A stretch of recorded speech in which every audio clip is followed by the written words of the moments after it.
morning. This is the Eager Beaver Show. You are listening to a True North Eager Beaver Media Incorporated podcast.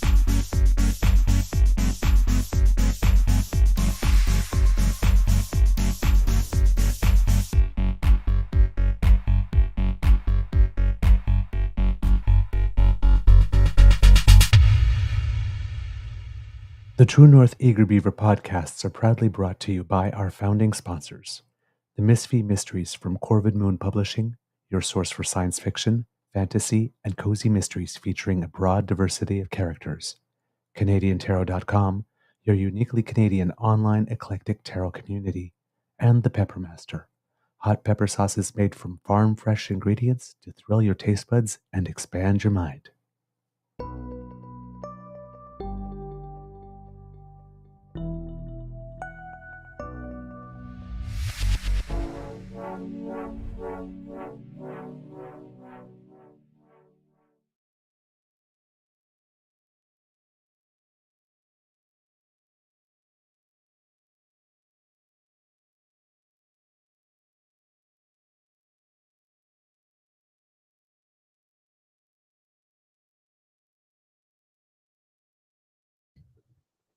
Well, good morning and hello, kids, and welcome to season 4 and episode number 522, I believe.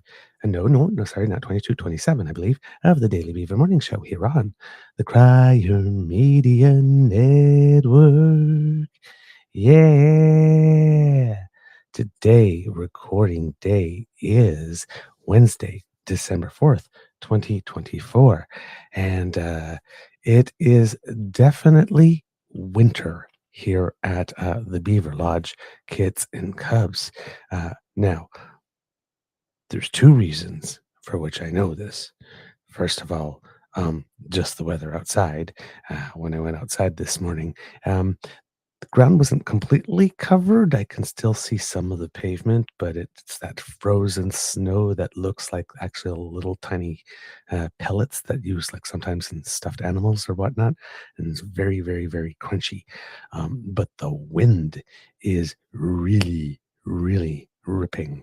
And as I mentioned in Southern Ontario, I think it was in Gravenhurst, they got 140 centimeters in Bracebridge and the 120 centimeters. I saw in the chat this morning here that Belleville got quite a dump. And it's moving towards Montreal. So a lot of snow expected. I'm looking here at the weather report over here, and it's probability of precipitation way over 80% all day, and way over 50% until 7 a.m. To Thursday. So there'll probably be a lot of snow, and there's a lot of wind gusts. We can hear it here whipping. So it's not that it's particularly cold. It's 1 degree, feels like -6, but that type of whipping wind and freezing sort of snow can make for an unpleasant day if you're out. So make sure that if you need to go out and you're in this weather, that you are well bundled up and protect the face, cover it well, because you don't want those like that feeling of little knives cutting your face. It's not fun. So, but yeah, lots of snow. Not I'm not sure how much. Well, there's a warning from the Weather Network in terms of a snow squall warning. It says here, Environment and Climate Change Canada, snow squalls are expected under the snow squall bans. Visibilities will be significantly reduced due to the heavy snow combined with blowing snow, and snow will quickly accumulate. Snow squalls expected today and tonight. Hazards: locally heavy snowfall with accumulations of 15 to 25 centimeters. Peak snowfall rates of 3 to 6 centimeters per hour. Very poor visibility at times in heavy snow. Now through tonight, lake effect snow squalls off Lake Ontario are expected to affect Highway 401 during the morning commute. Snow squalls may move in and out of the area this evening before moving back south of the area tonight. So that's the main alert. So it doesn't look like it's going to be necessarily a heavy snowfall alert with this storm. But snow squalls, big winds, probably some very, very, very poor visibility. So if you have to be out today, please take care if you're in this whole region of the storm. And it seems that maybe in certain places there might even be a snow day, considering what is expected. So, but yeah, for us here, it will be the first real snowfall of the season, and it starts with a pretty interesting storm. So there you go. Hope the weather is a little more pleasant where you are. So all that before getting to the usual stuff, like saying, I'm your host, the eager beaver, pronouns he, him, hey, Mr. Beaver, hey, and not with me today, which is the second reason I know it's winter, is Mr. Grizzly, because I'm guessing he's hibernating. And this would be the day for it. Unless, of course, just with all that travel, he's just dropped dead, exhausted, and needed some extra sleep, which I will not begrudge him for 1 second. That guy has been Ottawa, Alberta, Ski Hill, Ottawa, Montreal, and in both places there were um, main reason for going didn't actually happen. So hopefully he made the most of his day yesterday, had a wonderful meal while he was in Montreal, and is getting some much deserved rest. So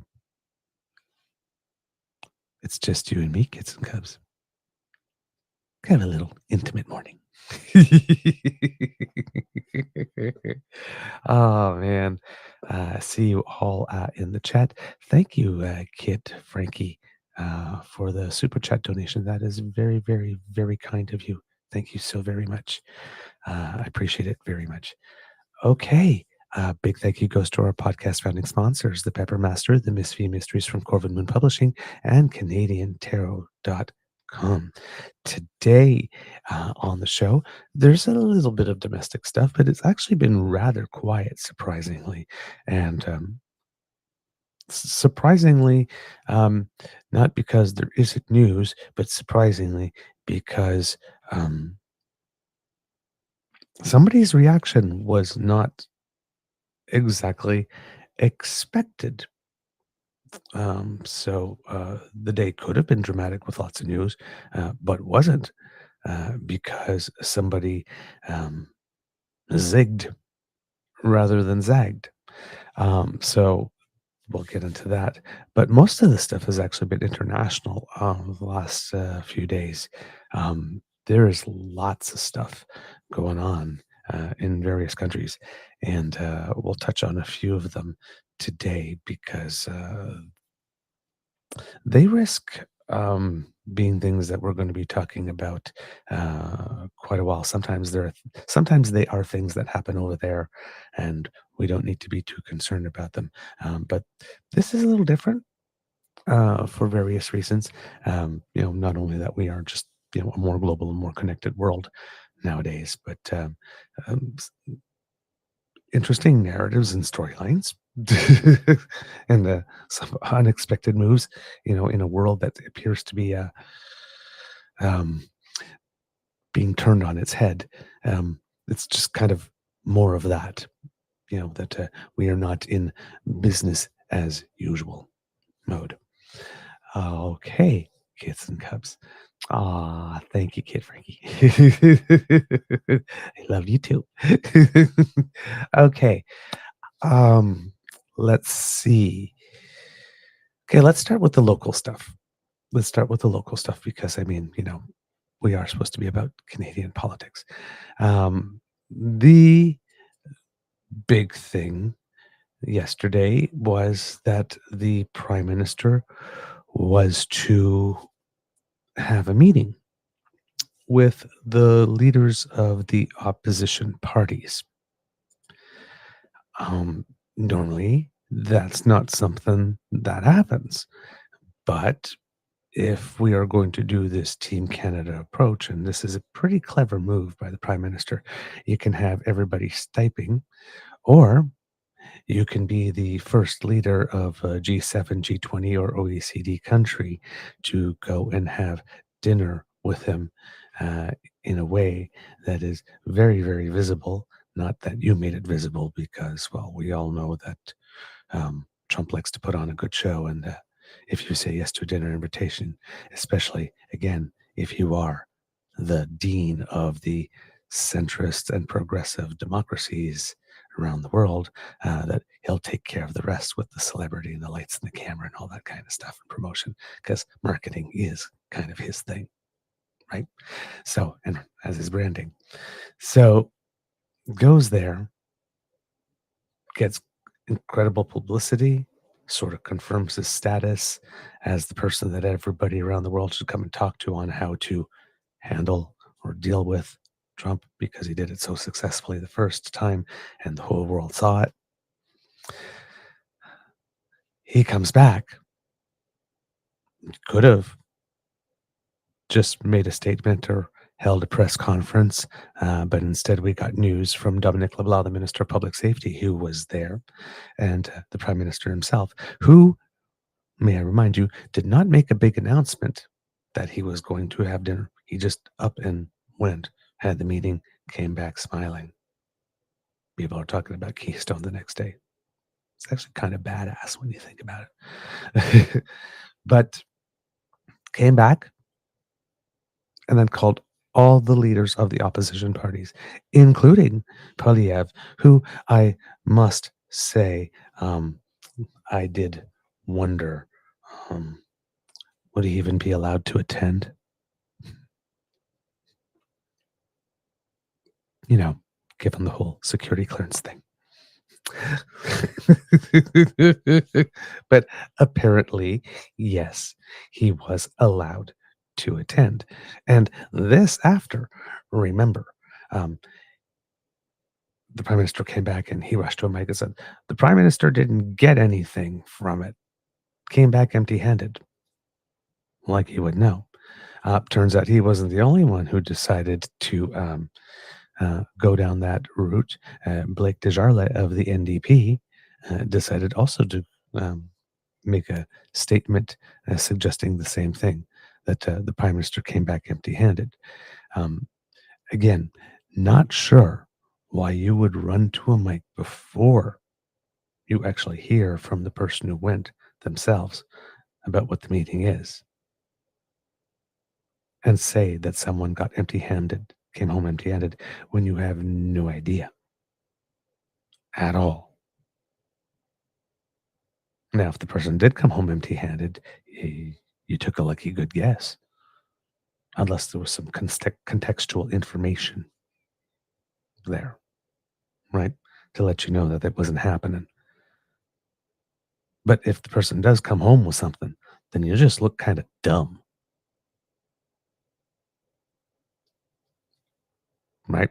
So, PR wise, that's just a gamble to take. I don't know why. That's a little reckless and irresponsible. But yeah, the prime minister came back and had a meeting with the leaders of the opposition, and the meeting apparently went very well. And it seems that for one person in particular, um, maybe a slight change in attitude and tone.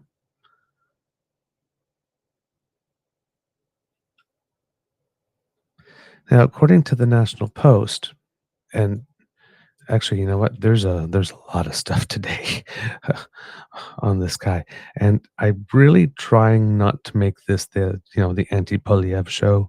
Just like, I don't want to be the anti Trump show every time they do everything. I don't want to jump on everything and whatnot. Um, but this is a little different. Um, In the National Post, according to Stephanie Taylor here, says Prime Minister Justin Trudeau emerged from a closed-door meeting with opposition leaders on Tuesday to warn his Conservative rival against amplifying, quote, erroneous narratives that he says Americans are using about the Canada-US border.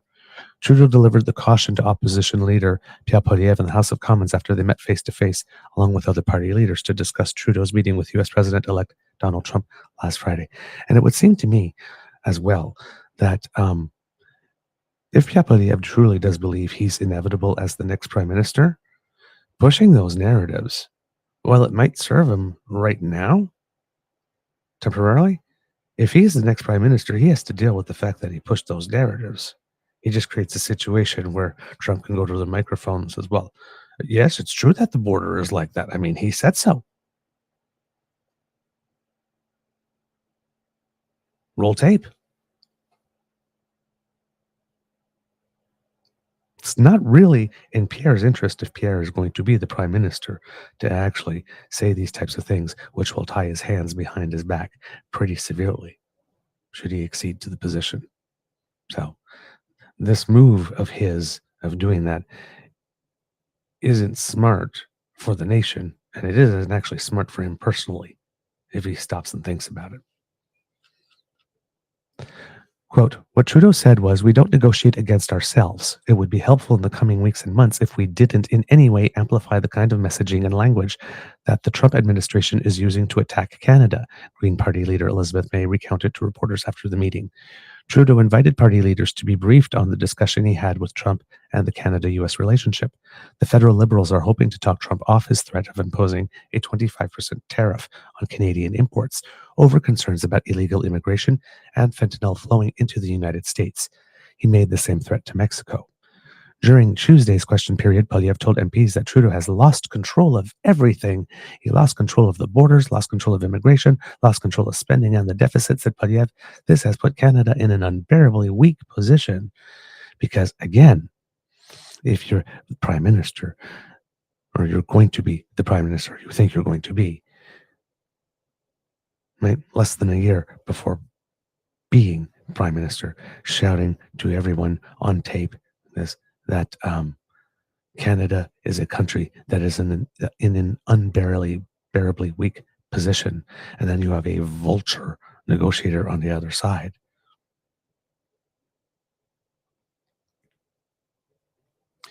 Picking their teeth with your bones. I mean, come on. Hi, I'm in an unbearably weak position. Let's negotiate.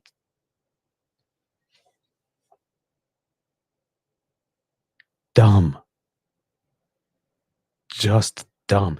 This, this whole first test, hopefully people are watching like this. And yes, I understand that we all have our team jersey on because politics is now sports, but hopefully people are watching and actually noticing that this Poilievre guy is actually more ready for prime rib than prime time. Just, this is not how you stand up for a nation.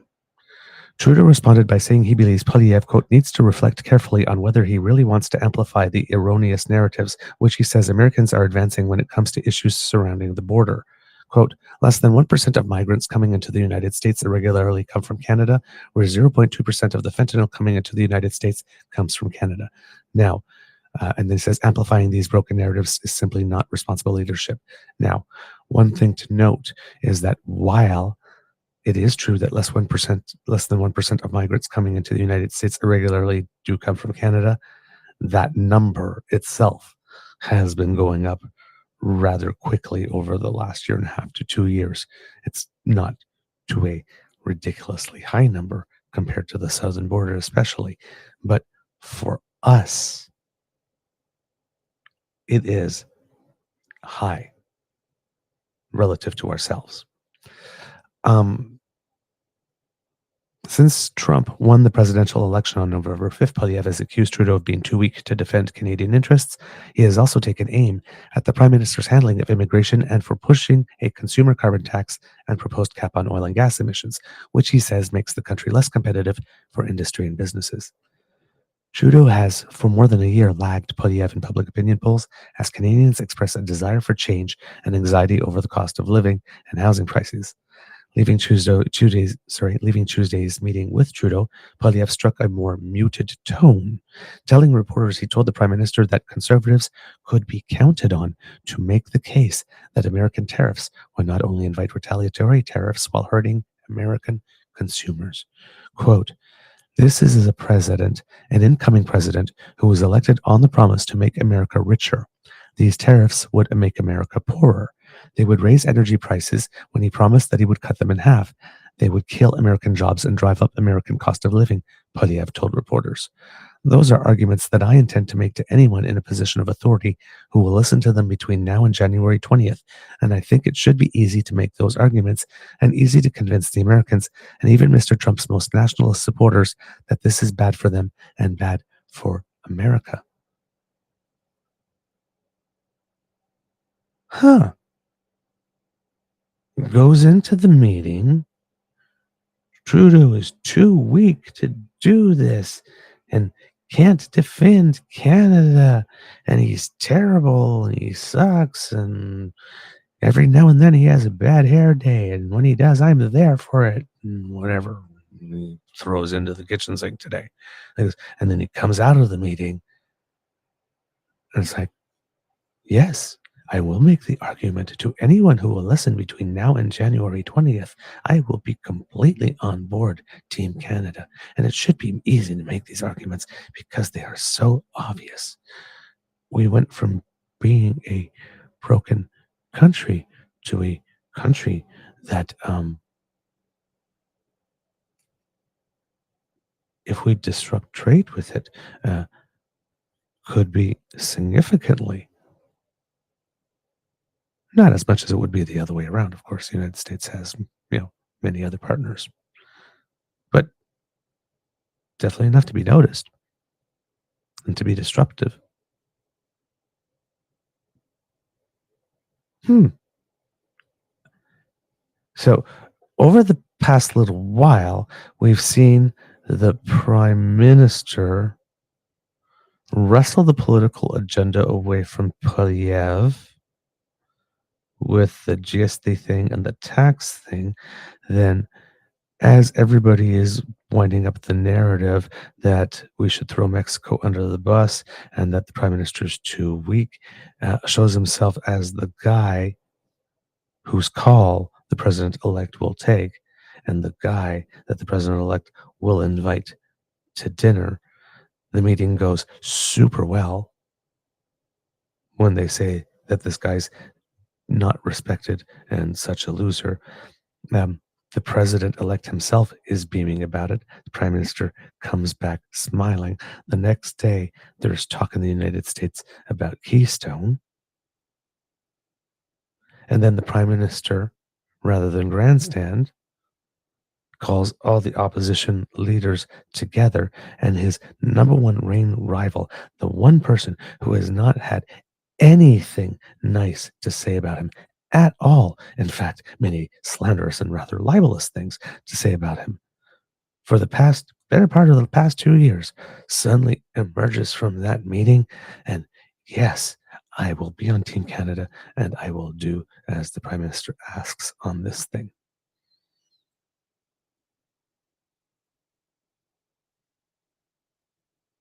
But the Prime Minister's too weak to lead. Prime Minister doesn't have the stuff anymore. One meeting, he got the loudmouth in chief to change his tune. One meeting.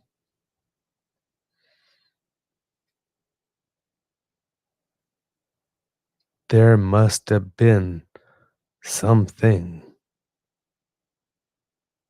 emphasis on something discussed at that Mar-a-Lago dinner that the Prime Minister brought back to make Poilievre's spine snap straight.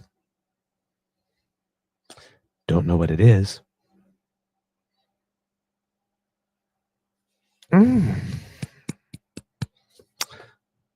but it sounds like it's juicy.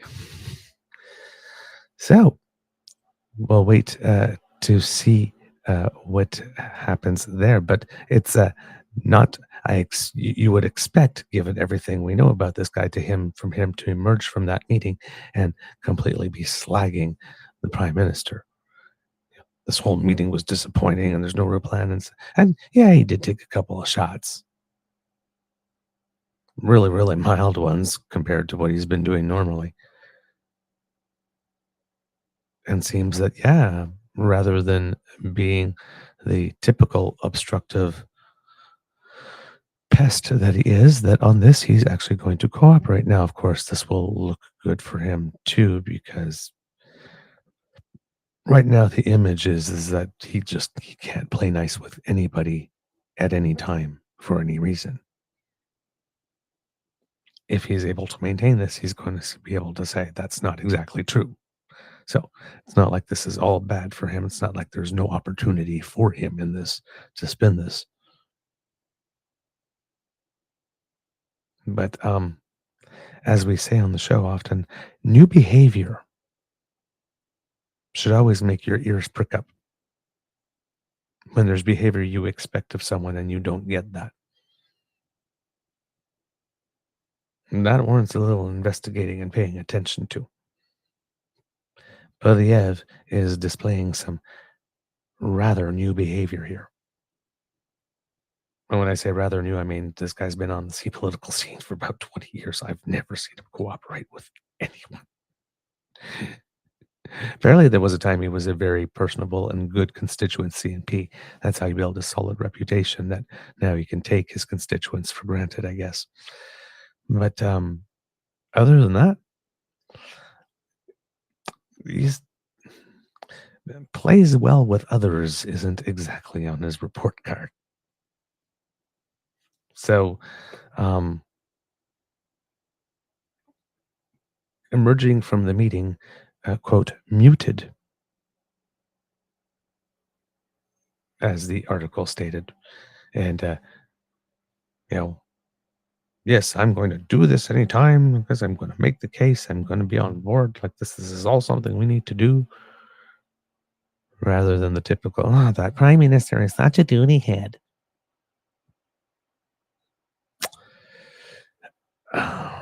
That catches my attention. According to the article here, Poilievre's office has not yet responded to a query as to whether the conservative leader intends to speak to any American leaders or other U.S. contacts to caution them against imposing tariffs on Canadian goods. He also has not responded to a query as to whether or not he or anyone on his team has had any contact in any way with any Trump or anyone from his team. Just saying. Speaking after Tuesday's meeting and without divulging details, federal new Democrat. Sorry, let me try that again. Speaking after Tuesday's meeting and without divulging details, federal New Democratic Party leader Jagmeet Singh accused Poilievre of being unwilling to put aside his differences, even when behind closed doors. So, it seems that maybe in the meeting, Pierre wasn't as docile as he was outside of it. Quote, for him, he was still trying to score political points even when there was no camera, Singh said. May put it another way. She said while Poilievre was not, quote, aggressive in his disagreement, quote, there was clearly a different tone from Mr. Poilievre. Quote, asked whether she felt conservative leader was trying to score political points, she said, quote, absolutely. We're trying to pull together as Team Canada, but I guess Mr. Poilievre can't help himself from trying to say in a private meeting the things that he objects to about government policy. May said the opposition party leaders listened for most of the meeting, then asked some questions and had a discussion. Besides Trudeau, Deputy Prime Minister Chrystia Freeland was also present, as was Public Safety Minister Dominic LeBlanc. Trudeau also cautioned the party leaders about what happens when incorrect information circulates in the U.S., May said. Quote, we certainly were all reminded that false information getting into the U.S. sticks there forever, she said. The Prime Minister reminded us of how many Americans still think the terrorists from 9/11 came into the U.S. from Canada. I love of Elizabeth May when she does this kind of thing. Uh, She'll give you the straight poop. So, yeah, it would appear that in this meeting, uh, Polyev was being a dick, which makes the tone coming out of the meeting makes me wonder whether not just the prime minister, but some of the other leaders of the opposition uh, looked at him and said, "Hey, you're the new kid on the block here, and we've let you have your fun, but this is grown-up time now. So you need to get out of the sandbox. You need to put your big boy pants on.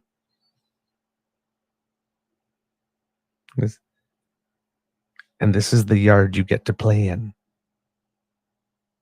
That thing around is a fence. Don't try to scale it."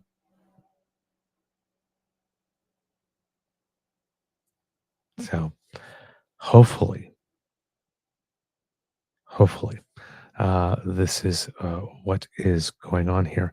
But yeah, really, really interesting new behavior from the leader of the opposition. And on that, um, and I'm not sure if they're going together with this, but or if this was an idea that the person who wrote this had in their head already before this kind of stuff happened.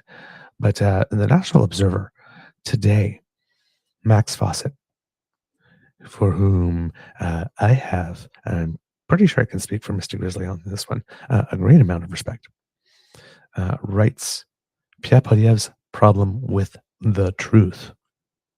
For a guy who likes to invoke George Orwell, Pierre Poilievre doesn't seem to have paid very close attention to what he actually wrote. His willingness to weaponize obvious misinformation, like a chart he shared on social media suggesting Justin Trudeau was elected in late 2014 rather than late 2015, is reminiscent of one of those most famous lines from 1984. Quote, "The party told you to reject the evidence of your eyes and ears. It was their final, most essential command." The idea that Justin Trudeau's election in late 2015 is somehow responsible for the economic impact of the massive collapse in oil prices that happened a year earlier and was driven by a decision made in Saudi Arabia is a pretty obvious example of spurious correlation, and one conservatives have been trading in for years now. But sharing a chart that falsely indicates Trudeau was elected in late 2014, as Poilievre did, is a whole different level of deceit. The fact that he did it more than once, despite being called out for the obvious falsehood, shows just how little he cares about the truth. Misrepresentations are nothing new for Poilievre, mind you. If anything, he's built the massive lead his party enjoys in the polls on the back of his concerted campaign to confuse Canadians about why they're paying higher prices for things like groceries and energy. But this particular abuse of the truth is so obvious, so flagrant, and so utterly pointless that it's worth thinking a little longer about what it says. After all, it's not like he needs this chart to validate his economic case against the Trudeau government. It's a fact that our economy has underperformed the United States since Trudeau was actually elected, a reality that is heavily informed by both the American economy's greater exposure to the tech sector and our own over-reliance on oil and gas, which the conservatives do not want to change. Did Poilievre share the chart because he didn't care about the obvious falsehood at the heart of it, or because he didn't care enough to notice it? Maybe it's tempting to dismiss this as the typical nonsense you find on social media these days, but Poilievre's little jab at Trudeau actually raises a much bigger question. Is he really the person we want to represent our interests in dealing with the Trump administration? Even if the next federal election doesn't happen until October 2025, that would leave 3 full years, including the inevitable renegotiation of the USMCA agreement in 2026, with Poilievre and the Conservatives at the helm. The early signs here aren't exactly encouraging, not at least if you care about things like Canada's ability to resist the gravitational pull of Trump's black hole of bullshit. He essentially accepted the premise of Trump's tariff argument, which is that it was being used to pressure Canada to tighten its border and prevent the flow of drugs and migrants to the United States. Standing in front of a placard saying, quote, "Fix the broken border," Poilievre suggested that, quote, "The reality is that Prime Minister Trudeau has lost control of the deficit of immigration and our border." The facts tell a different story here, as they often do with Poilievre's statements about Trudeau. Last year, according to data from the U.S. Customs and Border Protection, the northern border of the United States accounted for 0.08% of all fentanyl seizures.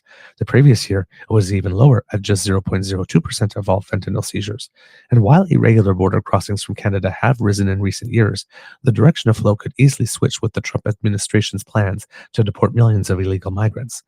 Then there's the issue of guns, which are being smuggled into Canada from America in huge volumes. As Toronto Police Service spokesperson Stephanie Sayer told Post Media, quote, of the crime guns seized this year that have been successfully sourced, 84% came from the United States. Canada can and probably should dedicate more resources to its side of the border, especially when it comes to intercepting the flow of American guns, and might also want to reverse the cuts that the last Conservative government made to the Canada Border Services Agency in 2012. But we'd do well to remember that Trump's entire tariff threat is premised on the falsehood that Canada is somehow responsible for its fentanyl problem. Rolling over on this one, as Polyev seemed almost anxious to do, will only invite other falsehoods about our country and other threats against it. That's you teach people how to treat you. You teach people how to treat you. If somebody lies about you and your reaction to that lie is to handle it like it was true and start making changes based on that, what have you taught the person who lied about you? You teach people how to treat you. What Polyev did was dumb. This is the real risk of a Polyev government, one that has multiplied in scale with Trump on his way to the White House. His utter indifference to the truth and his willingness to weaponize deceit for his own purposes are traits he clearly shares with Trump, but they will not endear him to the US president, and they will not spare us from an administration's inevitable wrath. That's true. It's like I mentioned yesterday. That's Trump's act. And there's only one star in Trump's sky. You do not handle Trump by trying to be Trump, especially trying to outshine him at being Trump. That is not going to work out well for whatever cause you are representing. It's just not. Jeez. Surrender, after all, doesn't deter a bully. It encourages him, and every concession to deceit, no matter how small, makes the bigger lies that much easier to get away with. The best way to protect our cultural and political sovereignty right now is by defending reality, inconvenient as it may seem at times.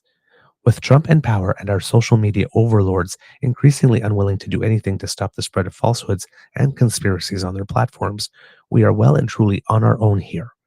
Our government, indeed, all of our governments, have to step up. That's because it's not just our commodity exports or national GDP that's at risk in these negotiations. It's also our integrity and maybe even existence as a country and people. As Yale historian Timothy Snyder first noted back in 2016, quote, to abandon facts is to abandon freedom. If Polyev cares as much about freedom as he says, he'll stop and aiding and abetting Trump's lies about Canada. Better yet, he'll start telling the truth. And my own personal editorial addition, and also go get his damn security clearance. So, yeah, kids. Very, very interesting positioning by Polyev.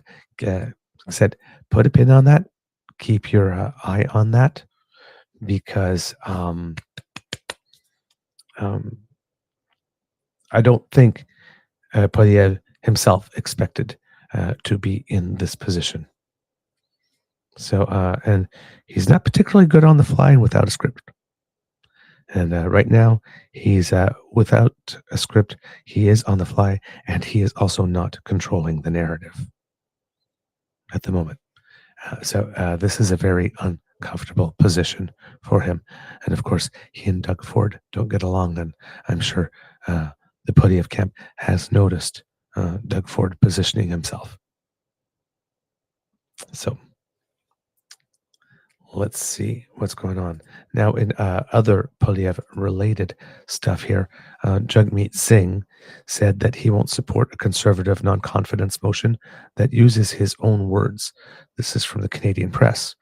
NDP leader Jagmeet Singh says he won't play Conservative leader Pierre Poilievre's game by voting to bring down the government on an upcoming non confidence motion. The Conservatives plan to introduce a motion that quotes Singh's own criticism of the Liberals and asks the House of Commons to declare that it agrees with Singh and has no confidence in the government. The motion is expected to be introduced on Thursday, and the debate and vote are set for Monday. Singh says he's not going to vote non confidence and trigger an election when he believes Polyev would cut programs the NDP fought for, like dental care and farmer care. Well, kids and cubs, good news. If that's the new standard, this government is going to last till October. Because there is never going to be a time where Polyev is not going to want to cut programs the NDP fought for. Okay, moving on. The non-confidence vote was scheduled after Speaker Greg Fergus intervened to pause a filibuster on a privileged debate about a green technology fund. The Conservatives have said they would only end that debate if the NDP agreed to topple the government or if the Liberals turn over unredacted documents at the center of the parliamentary gridlock. So, yes, uh, the Speaker of the House did indeed take some action because I do believe um, it had to do with the supplementary estimates because they do need to be passed by a certain amount. And it seems that I did not know this, that the speaker does have this power. So we're going to get a little bit of a civics lesson here today. This is by Katie O'Malley, who again, for I have a lot of respect, particularly for anything having to do with process. In fact, I believe that she labels herself, yes, there we go. She labels herself the process nerd. So for those of us who like this nerdy kind of stuff, um, she's the go-to. It is emphatically not the beginning or the end, nor even the end of the beginning. The ruling handed down by the House of Commons Speaker Greg Fergus yesterday afternoon may at least spare the Liberals from becoming the first government in modern parliamentary history to miss the deadline to get the House of Commons to sign off on the supplementary estimates, even if it does nothing to salvage the tattered remnants of their fall legislative agenda. Excuse me, kids, here, I'm just going to press the cough button.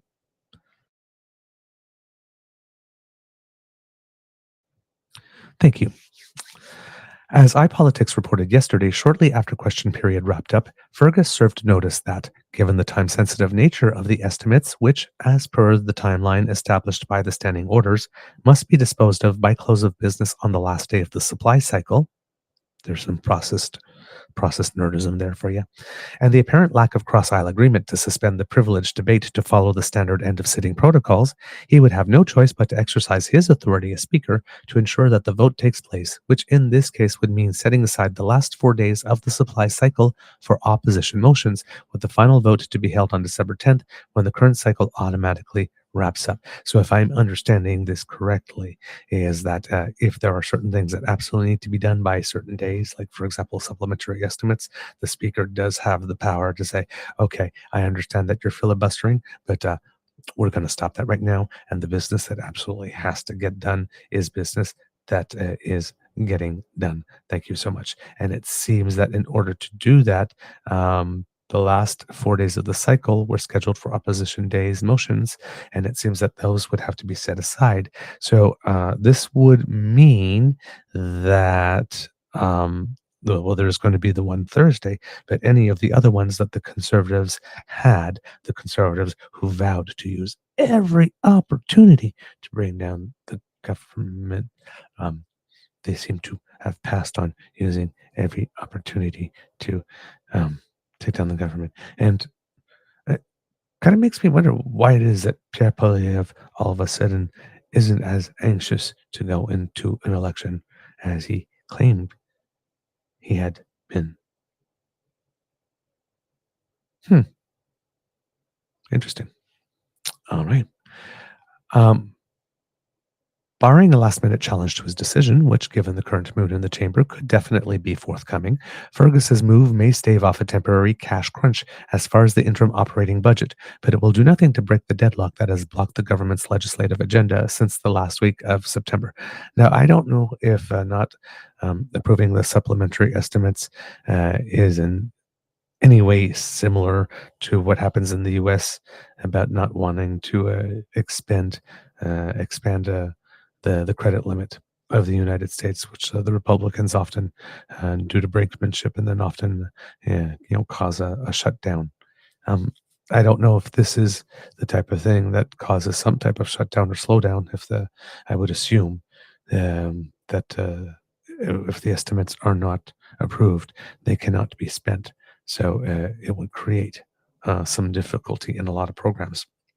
And I think, as we mentioned in a previous show, we're talking about stuff like money that's been earmarked for disaster relief and other things. So this is money that people do need to get. In fact, unless the Liberals can convince one of the other parties to support another one-off bid to temporarily adjourn the privileged debate that has preempted most House proceedings for the last 6 weeks, Finance Minister Chrystia Freeland's proposal to give Canadians a 2-month break on paying the GST children on children's clothing and books, toys, takeout meals, and other holiday staples may be the only government bill to make it to a vote during the fall sitting.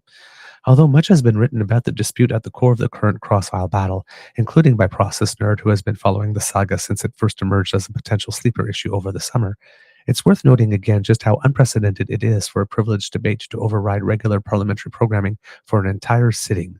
In fact, up until now, debate on a motion to refer a possible breach of privilege to committee for further study would typically wind down after a couple of hours of back and forth, although those dealing with more complex issues could take a day or two so as to give all parties the opportunity to reflect before weighing in with their position.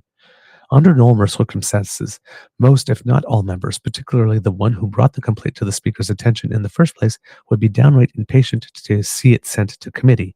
After all, the Speaker can only conclude that a potential or prima facie privilege concern exists. Only the House of Commons can decide whether a breach did in fact occur, which usually, although not invariably, requires the committee to investigate the matter and report back with its recommended remedy. And yet, while the government has repeatedly, and as the weeks have gone by, with increasing desperation voiced its foursquare support for the motion put forward by the Conservative House Leader Andrew Scheer, Conservative MPs have taken the necessary procedural steps to keep the debate going indefinitely while claiming, incorrectly, that only the government can bring the standoff to an end by handing over all remaining documents and records related to the now decommissioned Sustainable Development Technology Canada to the clerk, who would pass them on to the RCMP when the RCMP hasn't asked for the documents, doesn't want them, and the Auditor General, whose job it would have been to pass on the documents to the RCMP if there was anything criminal that she had noticed, opted not to do so. My editorial addition. Even if that were to happen, which at least as of press time doesn't seem to be on the table, the motion to send the matter to committee would still be before the House of Commons and would still need to go to a vote before the chamber could move on to other business. In any case, there is, at least in theory, still time for the Liberals to shepherd a few more bills to the legislative finish line, although not all that much of it, and even less now that the Speaker has reserved 4 of the 11 sitting days left on the clock to deal with the estimates. And what now seems a touching, if wholly unwarranted, burst of optimism in mid-October, the government filed the necessary paperwork to secure swift passage for 2 items on their fall to-do list. C-71, which would update the process for recognizing the citizenship of children of Canadians born abroad, which is currently stalled at second reading, as well as C-65, now in the final stage of review at committee, which was developed in conjunction with their then supply and confidence partners in the New Democratic Caucus and would overhaul the current election laws to boost access to advance voting and special ballots. For either or both proposed timelines to take effect, however, the Liberals would need at least one other party to support the motions. Now, you would think the New Democratic Party would be one to support at least the ones for C-65, given it was developed with them. Why did they say yes for a GST cut, but why are they not saying yes to boost access to advanced voting and special ballots? Why did they say yes to a GST cut and not yes to updating the process for recognizing the citizenship of the children of Canadians born abroad?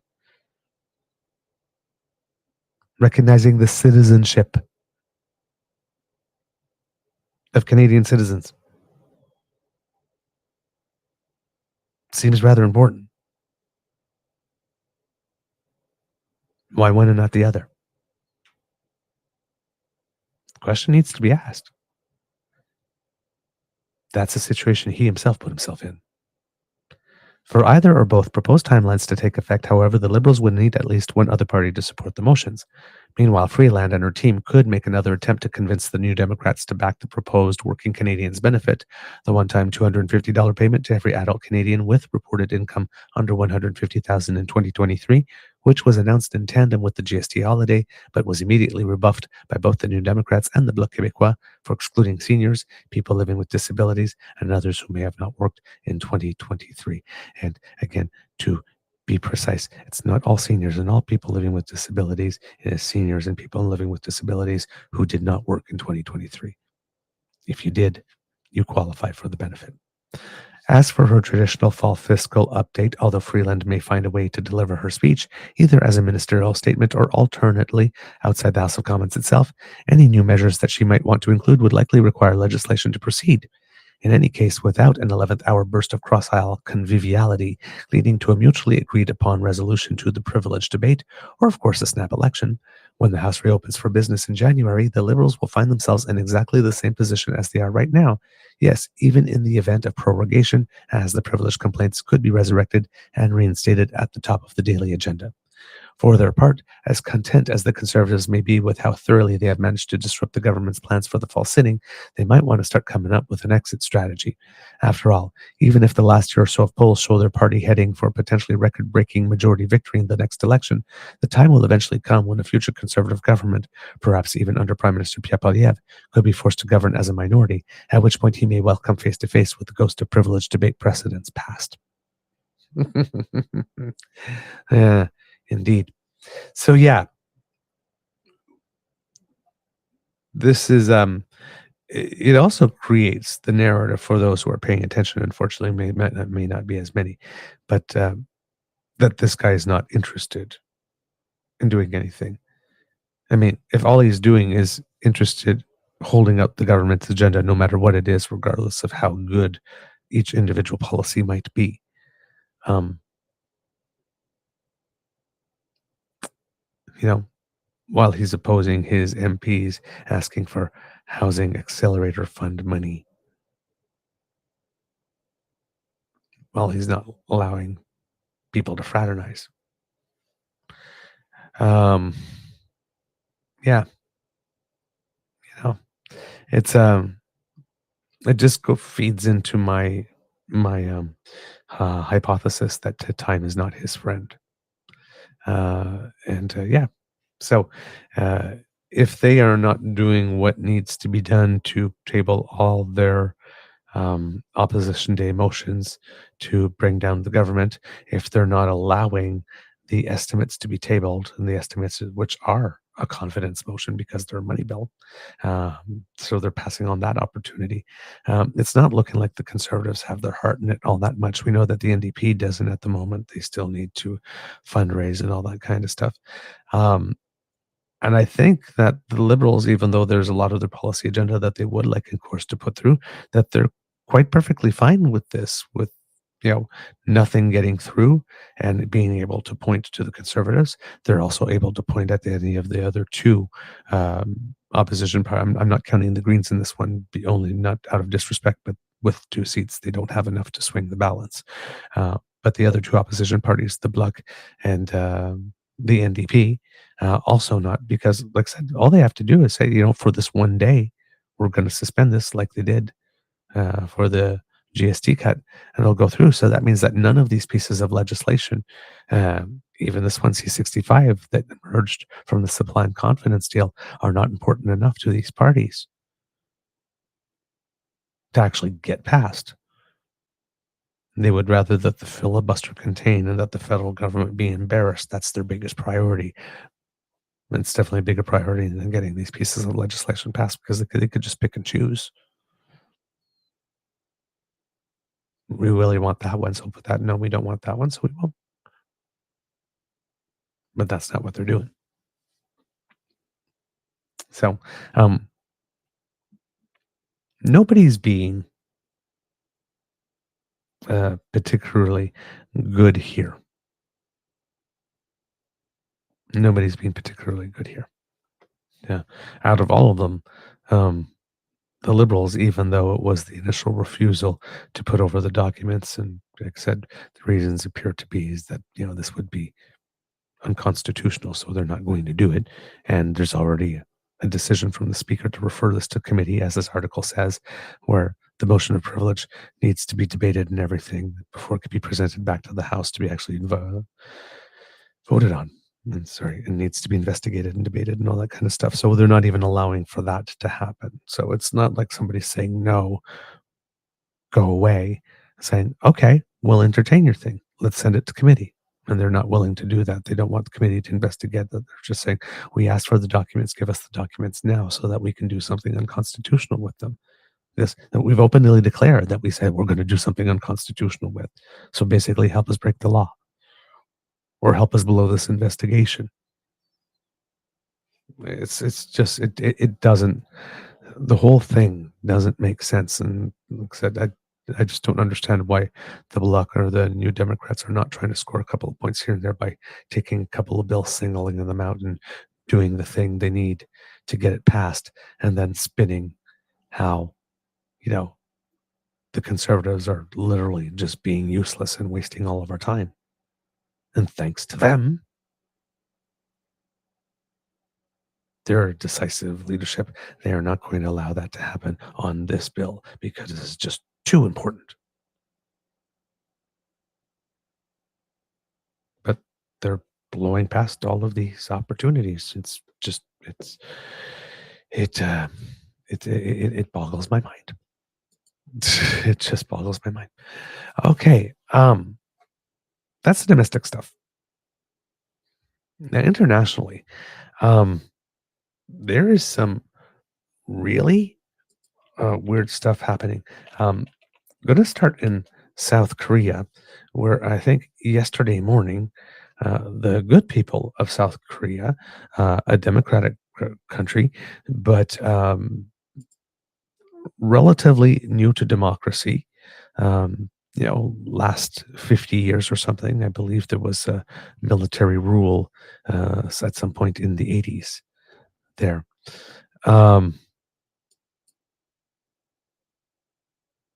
they woke up yesterday morning to find out that the president of their nation, uh, President Yoon Suk Yeol, had imposed martial law.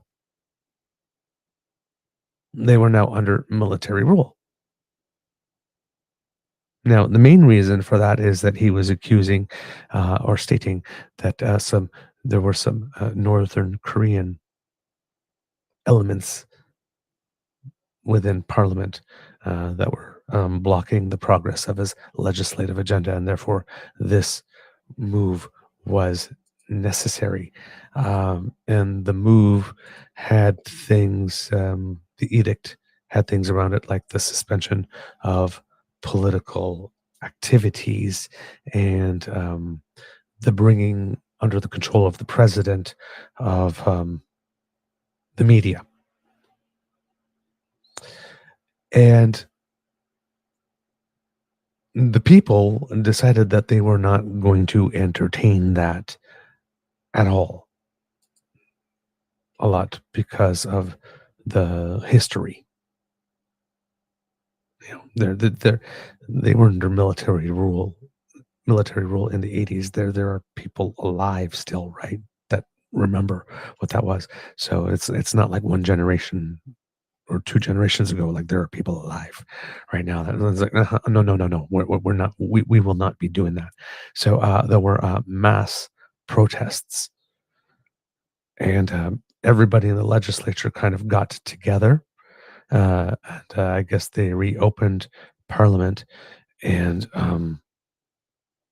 they voted unanimously. I think it was 190-0 to defeat the order of martial law. So they didn't wait months and then do investigation work. Like, they just went in the house. No, this is not happening. And the people just like swarmed the streets and said, "Oh hell no!" And martial law uh, under this president um, lasted about 1 or 2 hours. It was very short lived before it was pulled. Now, it seems that the opposition party is urging the president to resign or face impeachment. Um, his own party had asked him to lift the emergency law, by the way. Um, the president's chief of staff and senior secretary have offered to resign. It seems that a lot of the cabinet has also offered to step aside. Canadian government has been um, Canada has been carefully monitoring developments in South Korea over the course of the day. Canada values its longstanding relationship with South Korea and hopes things will be resolved peacefully. That's about where we are right now there. But yeah, just out of the blue, martial law. I am not 100% up uh, on Korean politics, but I do believe that the current government of South Korea on the spectrum is ideologically conservative leaning. Uh, from what I heard from reports, but I've only heard that from one source, and I didn't hear it corroborated anywhere else, and I don't know enough on that, so I won't speculate too much on that. But that is, if people were wondering, is it a more liberal or socialist, or it would seem that it is a more conservative government. Now, I don't know how conservative or anything. Like I said, I'm not up on South Korea politics, but yeah, that happened. Then, um, if we go to France, it would appear that government there is on the brink of collapse. Um, as you remember, President Emmanuel Macron declared a snap election this summer. That led to a runoff where some parties decided not to run some candidates in order to stop Marine Le Pen's right wing coalition from winning, which it was successful in that sense, but it also created the first parliament in France's history for a long time, or I'm not sure if France's history ever, uh, but for a long time. That did not have a majority. Um, and in this parliament, the biggest voting blocks are the extreme far right and the extreme far left. So they had trouble finding a prime minister. And then they did find one. His name is Michel Barnier. And it seems that he pushed through the 2025 budget using using an emergency clause because he didn't have the votes, and this has caused turmoil in the French Parliament, which is, of course, very fractured. So it seems that there will be a high stakes vote taking place today, and it will be a vote of non-confidence in the Prime Minister, Michel Barnier, and the motions are brought by the far right and far left together. So, France might have a new prime minister. Kind of wild. According to the BBC, yep, pretty much what I'm stating here. Opposition parties tabled the motion after the former Brexit negotiator controversially used special powers to force through his budget without a vote. Barnier pleaded his case on French television on Tuesday night and said it was, quote, possible he could survive Wednesday's vote, but opposition parties on the left and right are expected to unite to remove him, fueling the political instability which has gripped France since summer elections produced a divided parliament and increasing the pressure on Macron. France has been beset by political uncertainty since snap elections in June and July, called unexpectedly by Macron, when it led to no single group having a majority in parliament. So this is all the stuff here that I've already mentioned when I was introducing the topic to you. And on Monday, Barnier opted to push through the controversial reforms to Social Security by invoking presidential decree after failing to win enough support for the measures, a move which has left his minority government on the brink of collapse. Speaking to French television, Barnier rejected the idea that President Emmanuel Macron should resign to unblock the country's current crisis, calling him a, quote, guarantee of stability. Barnier also said he remained open to budget talks with opposition parties, despite being widely predicted to lose the vote, and sought to distance himself from France's ongoing state of political instability, saying he was not at fault. In the interview with TF1 and France 2 television channels, Barnier said, "It's not a question of political survival for me. I've been in this office for 3 months. I arrived there on September 5th, telling myself that I could leave the next morning," he added. This is the first time since 1958 that there is no majority at all, no majority possible between the three major groups. I know that this is a fragile and ephemeral situation. The budget bill sought to deliver 60 billion euros in tax increases and spending cuts. Barnier was forced to cave in to changes demanded by critics due to his lack of a parliamentary majority. He's now expected to become the shortest-lived prime minister in France's Fifth Republic, with the left-wing bloc in the National Assembly, as well as the far-right predicted to back the motion against him. If he does not survive the vote, he will remain in place as caretaker prime minister until Macron announces a new government. While Macron was on a state visit to Saudi Arabia, has reportedly begun considering his pick for the next prime minister, the process could take weeks, as it did in the summer. And of course, where there is the chance for some upheaval, Marine Le Pen will pop up and stick her nose in and say, I'm willing to help get rid of him. So, of course, she is. But of course, she also has a, oh, how would you put it? Other preoccupying story of her own for which she needs to change the channel. That would be the fact that she's on trial for I'm not sure if personally, but her party is, for having misused European Parliament funds. Actually, it was embezzling European Union funds. So this could be an opportunity for her to try to change her own channel for a little bit here by sticking her nose in this. But yeah, we might be having a new prime minister in France after only 3 months. So that's happening there. It appears that France is in a bit of a difficult financial situation as well, with its debt, I believe, being significantly higher than the European Union allowable cap. So that's part of the reasons, probably, for all of those tax revenue increases.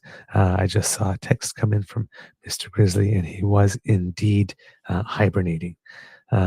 Yes, and here it is, the note. France's national debt has reached a record high, 2 times higher than the cap established in the European Union's fiscal rules, which definitely would indicate why it is that there was some action here to try and increase government revenues.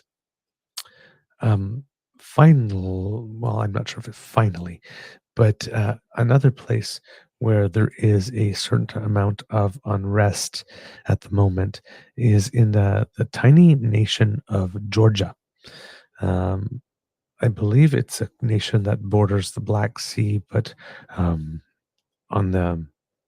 the Asia side of it, if you would say, because Romania is on the Europe side of it.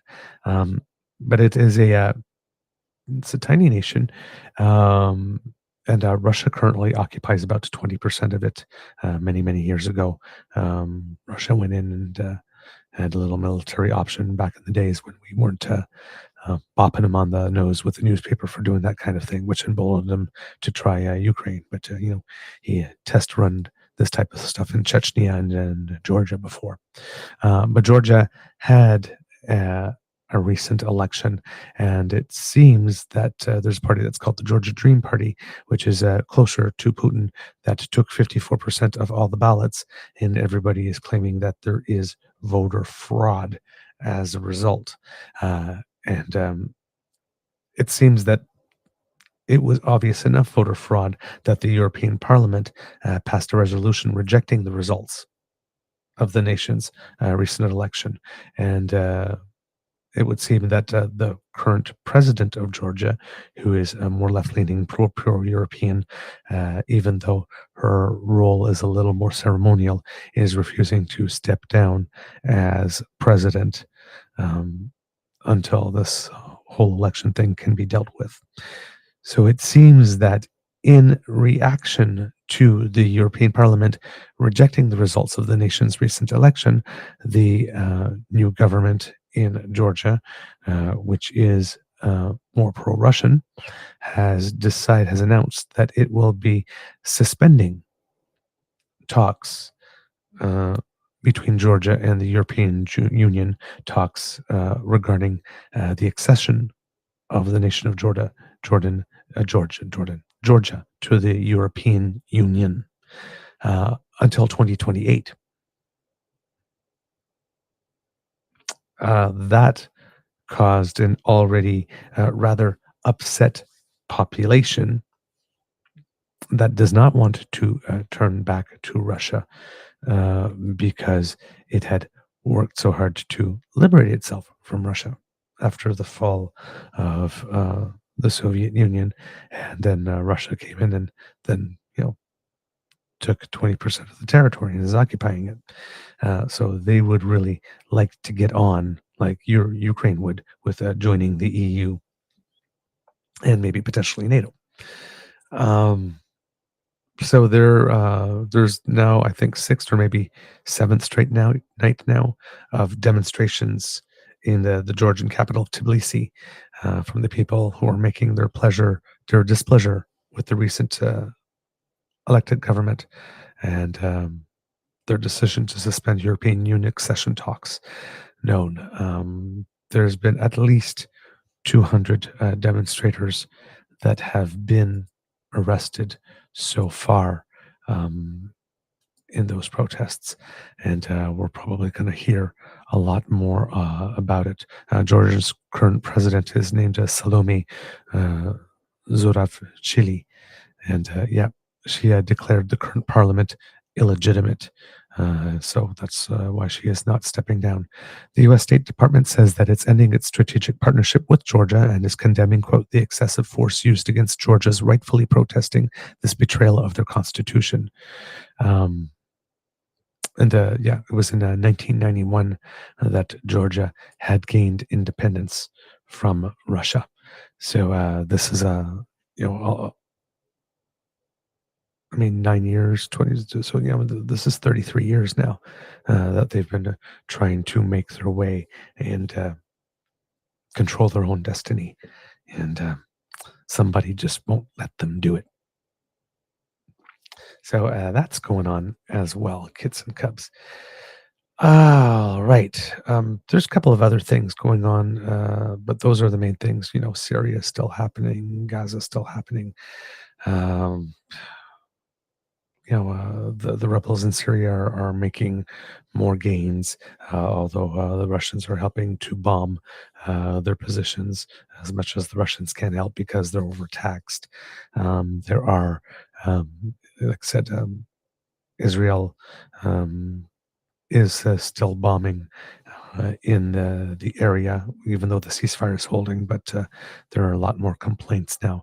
I noticed in the chat yesterday my turn of phrase when I said only 2 mortars. It's like, and yes, mortars can be dangerous.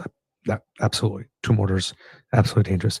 My only was intended to be an indication of being relative to the size of the attacks that have happened up until now.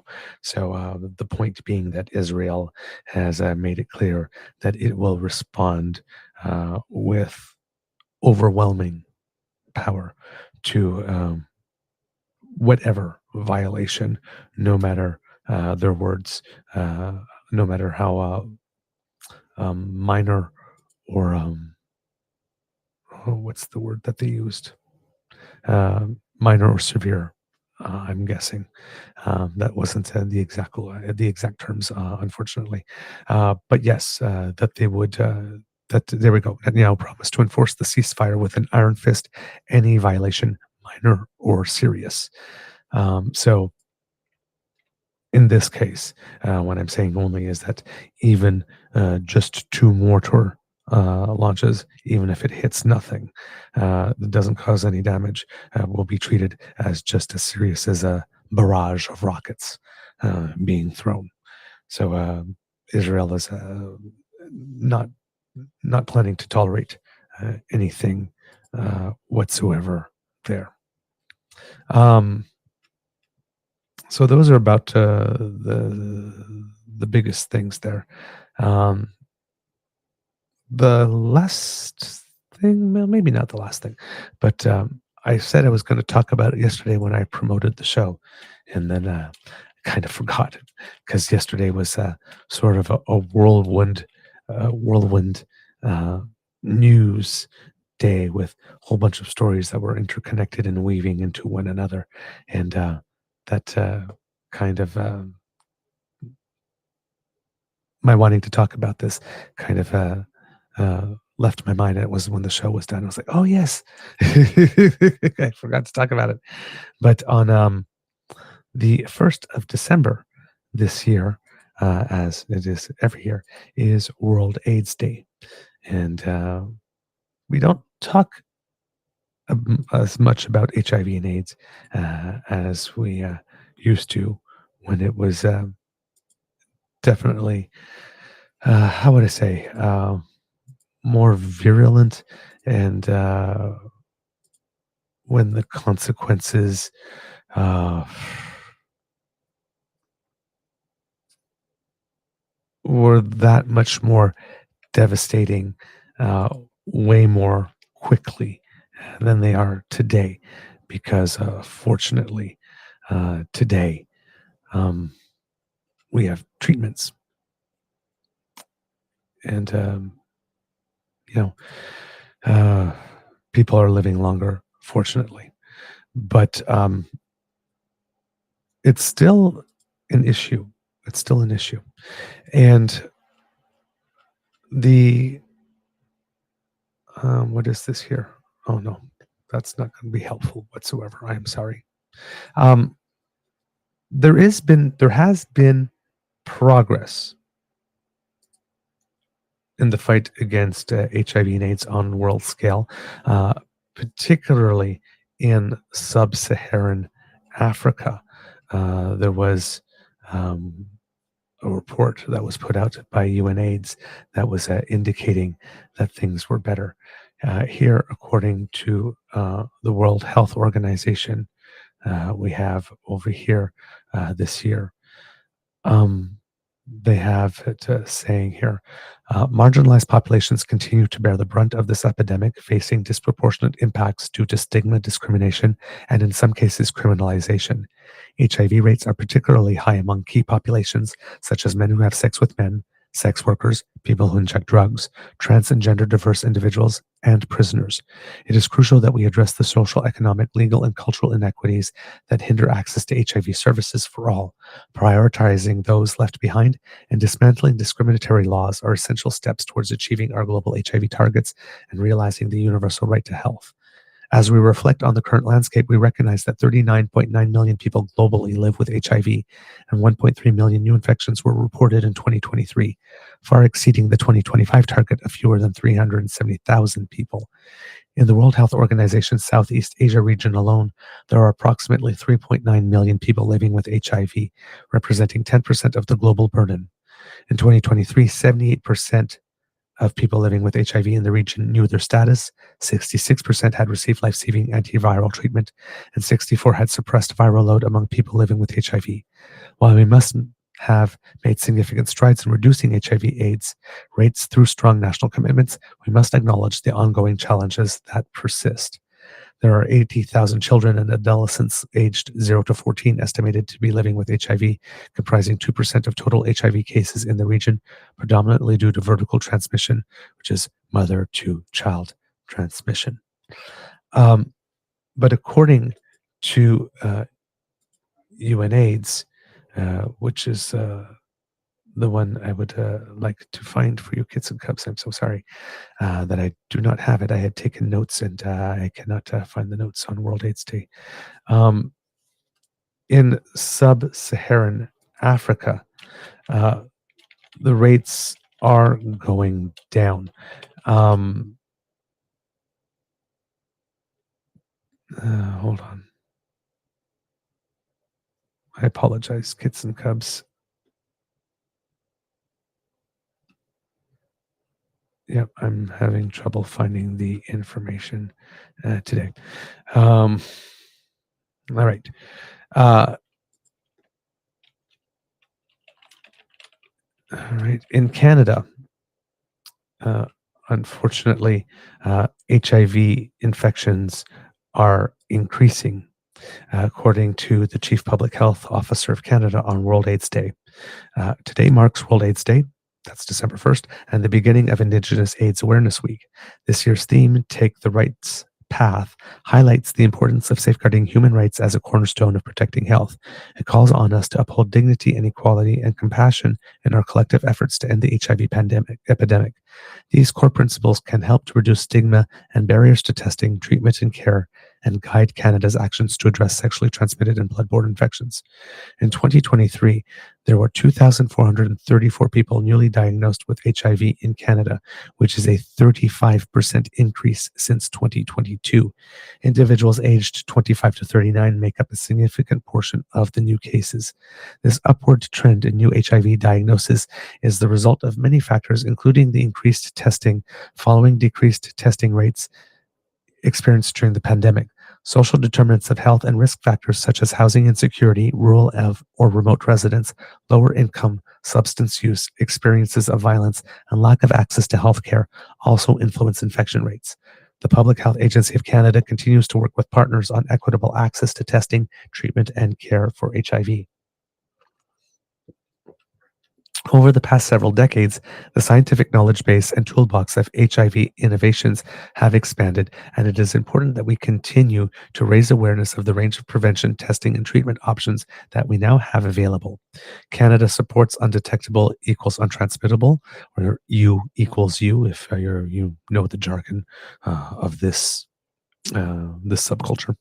A movement dedicated to promoting the scientific evidence that shows that HIV is not passed on through sex when a person living with HIV is receiving treatment and the amount of HIV in their blood remains very low, or as people would say, they are undetectable, would be the jargon used in the community.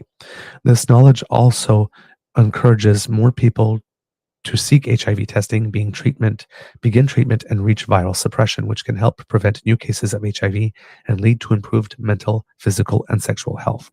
Achieving zero new HIV infections will require considerable collaboration and sustained effort from many partners, but there is hope to reduce the risk of HIV transmission. Health professionals can encourage testing and can also advise their patients of higher risk of exposure on HIV pre-exposure prophylaxis, PrEP, a preventative medication that HIV-negative people can take to prevent them from getting HIV. Medications like HIV PrEP can empower people to take control of their sexual health. Accredited training on best practices for HIV care, including U equals U, is available for health professionals. There's still much work to be done, but I'm inspired by the tremendous efforts that community programs have made in creating lasting change.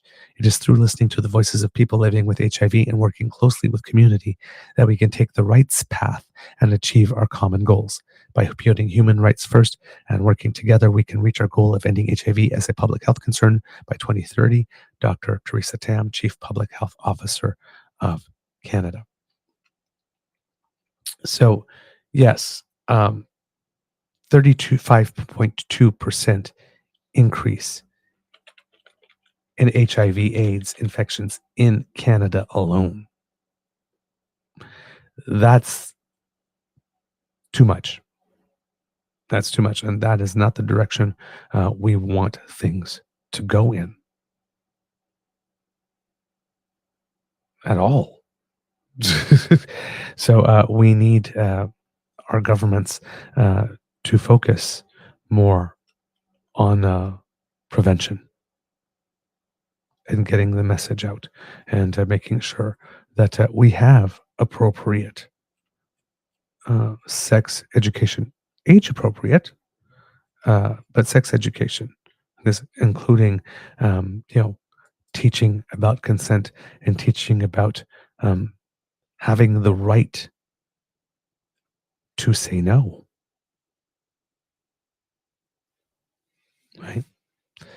So, but yeah, Canadians aged 29 to 35, in particular, are the population group with which that is increasing. Now, there's other good news with regard to treatments. It seems that there are some new medications that are coming out that, rather in pill form, um, are injectable, which is really good.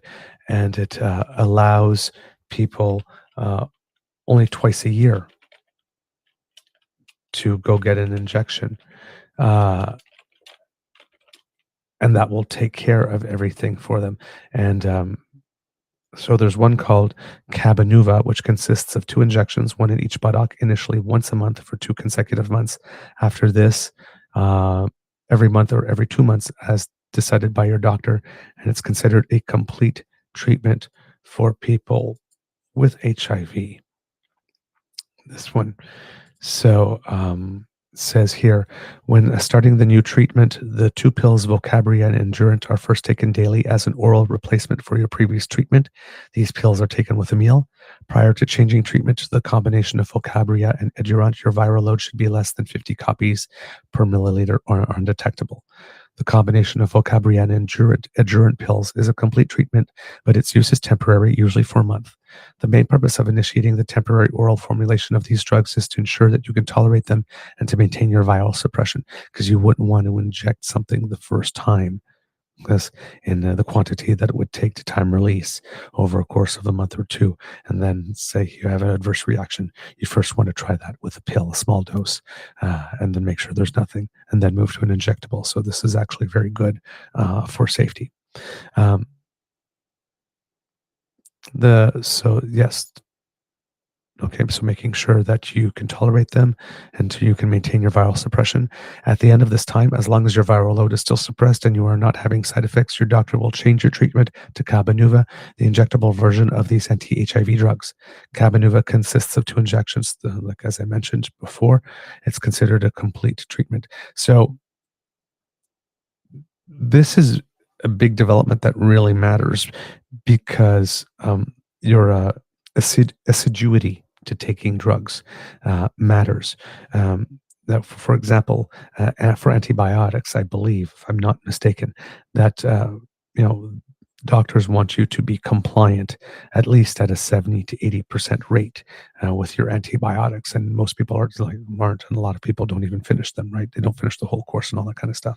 But with HIV medications, your doctors want you to be compliant like 90% of the time.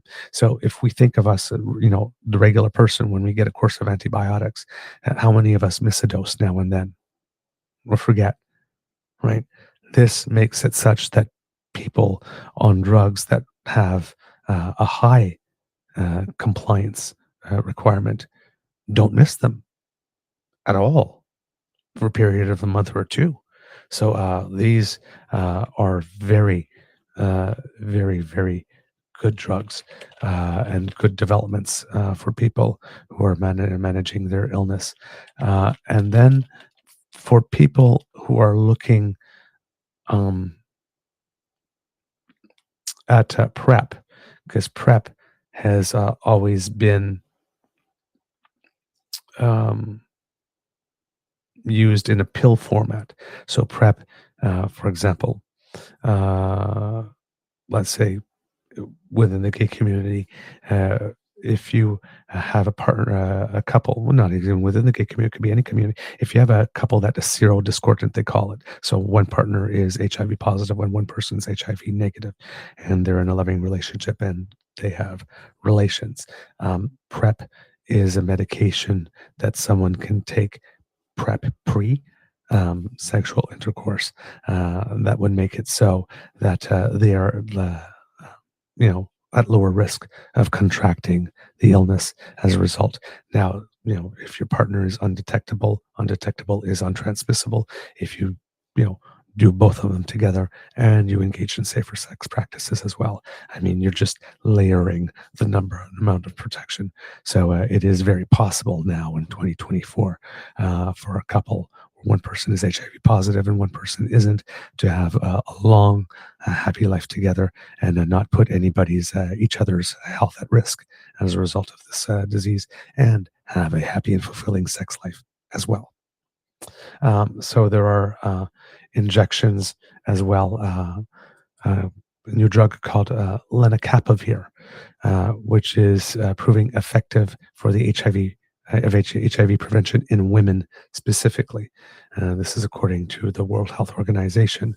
It says World Health Organization welcomes the news that long-acting injectable lenacapavir as pre-exposure prophylaxis is highly effective in preventing HIV acquisition in women.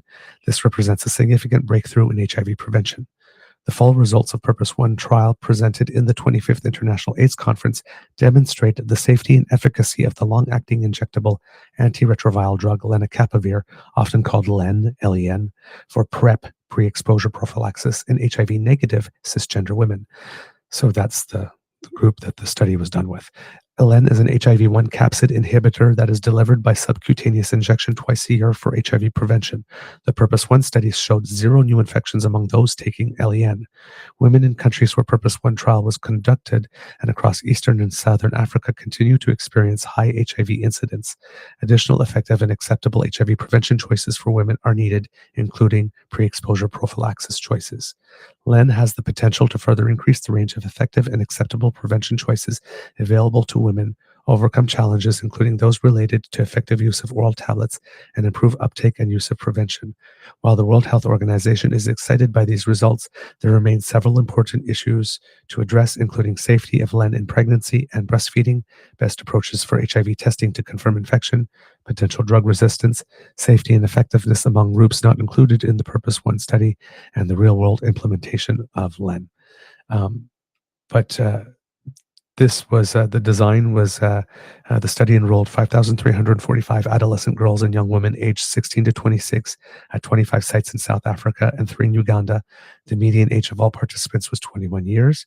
The study randomized participants into one of 3 arms, one that got a subcutaneous injection of LEN every 6 months and a placebo of daily oral tenofovir disoproxil, fumarate, and emtricitabine, or placebo of daily oral tenofovir, alafenamide, fumarate, emtricitabine. Oh boy, the names of these medications. The second group was a group that got a daily oral, the last drug that I mentioned, and a placebo subcutaneous LEN, and then the other ones got a daily other combination of drugs and a subcutaneous LEN that was a placebo. So we had 2 groups placebo that had a different oral treatment, and then one that had one of the 2 oral treatments and the subcutaneous LEN injection. Results: 55 women in the trial acquired HIV, 16 were randomized to the daily oral treatment, and 39 were randomized to the 55. They're listing how many had one oral treatment and how many had the other. There was one oral treatment that was way more effective than the other. There were 0 infections in the people that received the LEN infection. Overall adherence to the oral medication was poor, which is one of the reasons why you want to have the previous drug that I mentioned that includes it because it increases the adherence. Among the 55 women in who received the oral drug and the placebo injection who acquired HIV, most had low to no tenofovir detected in their blood. Uh, Len and both of the drug treatments, the pill tablet treatments, were all well tolerated. Injection site reactions related to the study or drug injection procedures were the most common adverse events observed. There was no serious injection site reactions among participants receiving the placebo injections. 4 women in the lenacapavir group discontinued the study drug due to injection site reactions. None of the women receiving the placebo injections discontinued the use due to the injection site reactions. So there you go. So there are now injectable drugs for people who are HIV positive that can last from a month to 2. So that way your compliance levels can go up, and it's also not something that you have to think of every day. It just removes that, that moment. Oh yeah, I'm HIV positive, and all the thoughts that come with that out of your daily life when you're getting an injection once a month or once every 2 months, rather than taking pills X number of times a day. So it also helps with some quality of life for those who are living with HIV, and for those who are looking for PrEP and also looking to have it more long lasting because you're in a long term committed relationship with someone who is HIV positive. And, rather than taking your PrEP every day, an injection twice a year will take care of that for you and make sure that you're safe. These are all very, very, very good options for people. So, yeah, that was the news that I had for World AIDS Day. Unfortunately, I was not able to find the numbers for sub-Saharan Africa that were showing a decrease over there. Um, but it was a very, very substantial decrease in HIV/AIDS on that section of the world, and one of the reasons that for it is that in that part of the world we've been dealing with this long enough now that um, the treatment message and all of those kind of things is really well integrated into general overall society. But everywhere else in the world, incidence of HIV is not going down. And the reason for that is because everywhere else in the world, HIV is still most prevalent in the most marginalized groups, whether it be the rainbow community, the sex trade worker community, migrant workers, drug users, that type of stuff. And since the message isn't embedded and part of just everyday society, it makes it so that some people that there's more stigma, which makes people less willing to go access to care and to take the steps that they need to do so. So yeah, in sub-Saharan Africa, the ubiquity of the prevention message and the treatment message has made it such that they are seeing um, a decrease there. Uh, if I remember correctly, um, I think it was uh, in the 60% that rates have been going down. It's still the part of the world where there are the most number of people. I think 67% of all people living with HIV and AIDS are from the sub-Saharan Africa region. But they are managing to get a hold on it there, which is very, very good news, not only for the people there, but for the world. So there you go, kits and cubs. That's all the stuff I have about that. I am just going to look through the chat here, kits and cubs, to see if any of you had some stuff to say that I can bring into the show, because I've been doing it on two screens, and looking that way, while the text that I'm reading to you over there has been a little trickier than I thought. But right now, it seems that you are having your own discussions on the chat, which are really, really great here. Um, that I'm reading. So good stuff. Fantastic. All right. Love it. Love it. I love that you guys are chatting, and whether it's with the stuff of the show or it's your own. I'm seeing a mix of both here in there. So this is great. Um, Lovely to see it. Wow, you guys are really engaged today. That's fantastic. Um, okay. Let's see if I've got a couple of other tiny little things to you. Oh, yes. Yesterday, I remember what I wanted to say for the Easter egg that I had forgot before I left is that yesterday was Giving Tuesday. Right? So I wanted to uh, give a little message to you to remember if you are able to give. So after Black Friday and Cyber Monday, we had to Giving Tuesday, and that was going to be my little Easter egg yesterday. And I remembered it about 5 minutes after I logged off. So if you haven't taken care of any given on Giving Tuesday, let's just say it's Given Wednesday. And and if you haven't made your gift of giving at the time, then that's okay. You could put it. You could do it a day late. Um, it says here for Giving Tuesday that most of Canada's uh, 80. Hold on here. I'm just going to move this up on my screen so that I can read it. Most of Canada's 84,000 charities are struggling this year.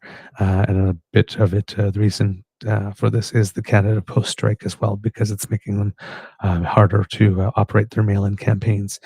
Vancouver General Hospital, in particular, has noted already a 15% drop in donations as a result.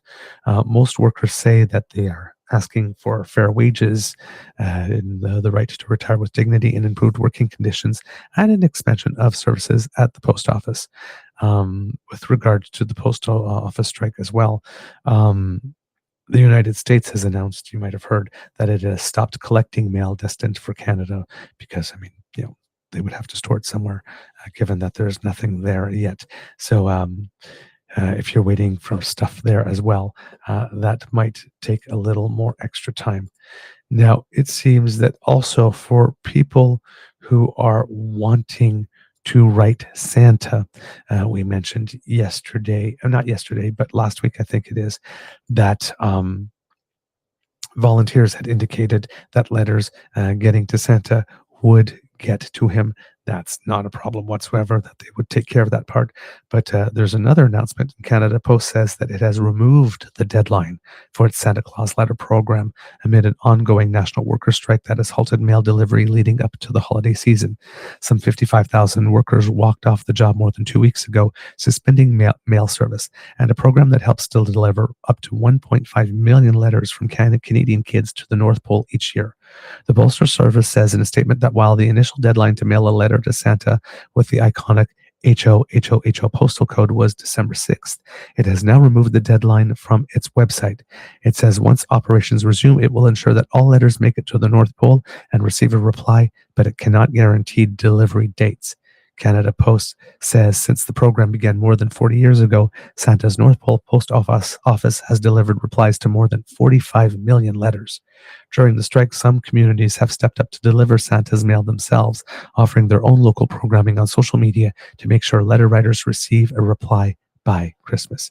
So, kids and Cubs, if you have some kids who are looking to write their letter to Santa this year, they have uh, more now, because December 6th was going to be the deadline. They have more time. And it seems that people will make sure that Santa does get the letter eventually. So, and that looks like maybe even that they will get a reply.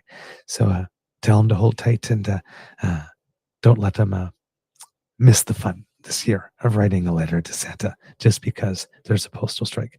Because it seems that even though employers and employees can't yet agree, there are still some good people that uh, are remembering that it's about the kids and want to put them first. And that's a good feeling. That's I have to say, that's a good feeling. That's a good thing. I like hearing that stuff.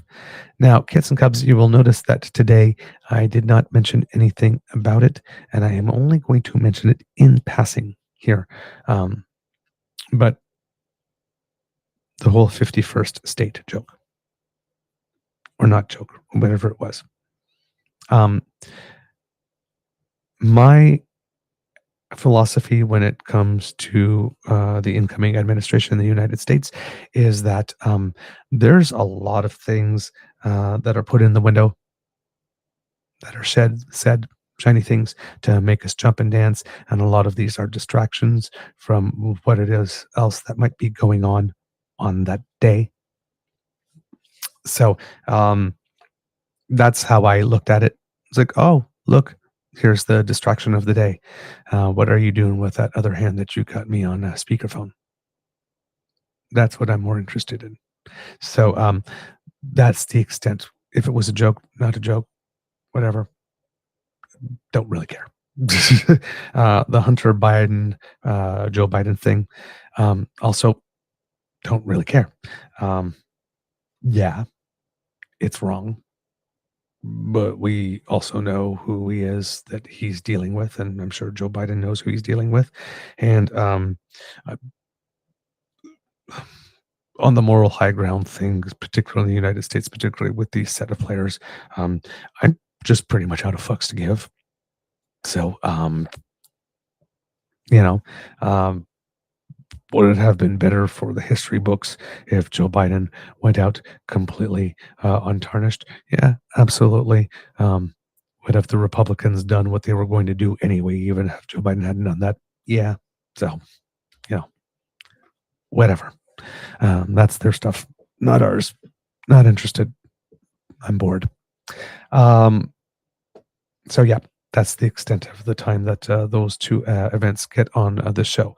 Now, one other thing that may be interesting, however, with regard to everything that's going on in the United States, is that it would appear that, well, first all, first of all, that one of the president-elect's nominees for position has pulled out themselves.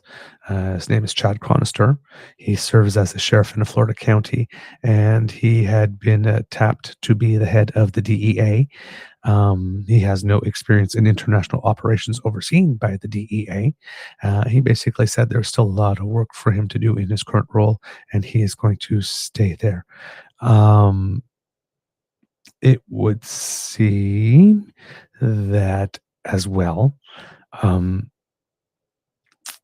the nominee for Secretary of Defense uh, might be uh, pulled as an option. Uh, Apparently, it would seem that the president elect did not know about um, his nominee's uh, sexual history. Um, I'm not sure why it would be an issue since they appear to share certain things. But yes, that's there. And there has been some additional embarrassment of a letter that his mother apparently sent him back in 2018, accusing her son of engaging in a long term pattern of mistreating women, calling his behavior, especially in regard to women, despicable and abusive in the message, which was obtained by the New York Times. Quote, "As a woman and your mother, I feel I must speak out," she wrote shortly after his contentious second divorce. "You are an abuser of women. That is the ugly truth, and I have no respect for any man that belittles, lies, cheats, sleeps around, and uses women for his own power and ego." She continued, "You are that man and have been for years. And as your mother, it pains me and embarrasses me to say that, but it is the sad, sad truth." Her message concluded, "On behalf of all the women, and I know it's many you have abused in some way, I say get some help and take an honest look at yourself." Now, his mother told the Times on Friday, November 29th, that just after sending the email, she sent another one which apologized for speaking to him in anger with emotion. Um, she was asked if she would be willing to make that letter public too, and apparently not. Whether such a letter exists, nobody knows. It is alleged to, but it's not. Um, then more news, unfortunately, uh, came out about him. Allegations stemming from a whistleblower report obtained by uh, the New Yorker magazine and supplementary interviews with those who saw his behavior. Um, uh, his behavior when he was leading two veteran-focused nonprofits concerned Veterans for America and Vets for Freedom. Former colleagues claimed that Pete was consistently intoxicated at organization events to the point where he had to be forcibly removed. Quote, "I've seen him dragged away, not a few times, but multiple times," one former colleague at the CVA told The New Yorker. "To have him at the Pentagon would be scary." In The New Yorker, there is an excellent article by Jane Mayer, in depth about this gentleman. Um, he is he has many news stories waiting to happen. It would appear here on this.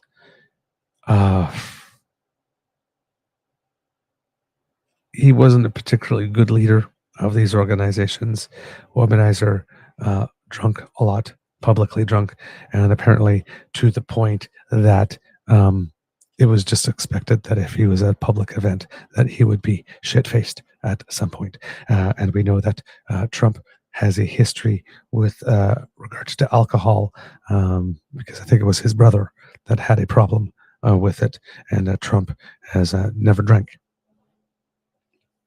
So, not sure how keen he is to have someone in his administration who might have a drinking problem, considering that the president-elect, based on the manner that he treated his brother, appears to view that as a personal weakness. He tends not to like weak people, at least based on his rhetoric. So, yeah, he's had two nominees pull out, and then the secretary of nominee for Secretary of Defense looks like he might be pulling out, and then he nominated as well a guy named Kash Patel to be his director of the FBI, which is very weird because the current director of the FBI was also nominated by Trump, and they are like our parliamentary officer positions. They're nominated for 10 years, and he would have to fire the current one in order to put in Kash Patel. The Kash Patel is pretty much a Trump cheerleader, like full hardcore, and has circulated enthusiastically the stories, conspiracy stories about rigged elections and voter fraud, and he really wants to get to the bottom of that. Like it was like, "We're coming for you," type thing. If you've done anything, we're coming for you. Um, his nomination has to be approved. He also might have some difficulties being approved. Oh, also the defense guy Hegseth apparently also, I think possibly while drunk, was also heard chanting in a public place, I believe a bar, "Death to Muslims, death to Muslims, death to Muslims," or something. So I mean, he's checking all the boxes. Can't keep it in his pants. Public intoxication. hate, um, m- potentially not managing the funds of those two organizations particularly well. Um, so yeah, uh, there might be a couple more nominations that will go by the wayside uh, before everything is finalized here. And that still doesn't, factor in the Tulsi Gabbards and even Linda McMahon, apparently, who's the new nominee for Secretary of Education, um, has a bit of a Jim Jordanism in her past. It seems that there was somebody working for her at the WWE against whom there were some very credible allegations of some sexual impropriety, and she was not able to see her way to making sure that those got properly investigated. So yeah, seems to be a thing with this group, sadly. Oh well, uh, and I believe Kits and Cubs, that might be the last thing I have for you. Oh, yes, one other thing. There is a recall for those of you who are into kale and stuff of the like. There's a recall of sweet kale chopped kit by Taylor Farms for salmonella. There have been no illnesses so far, but it has been detected.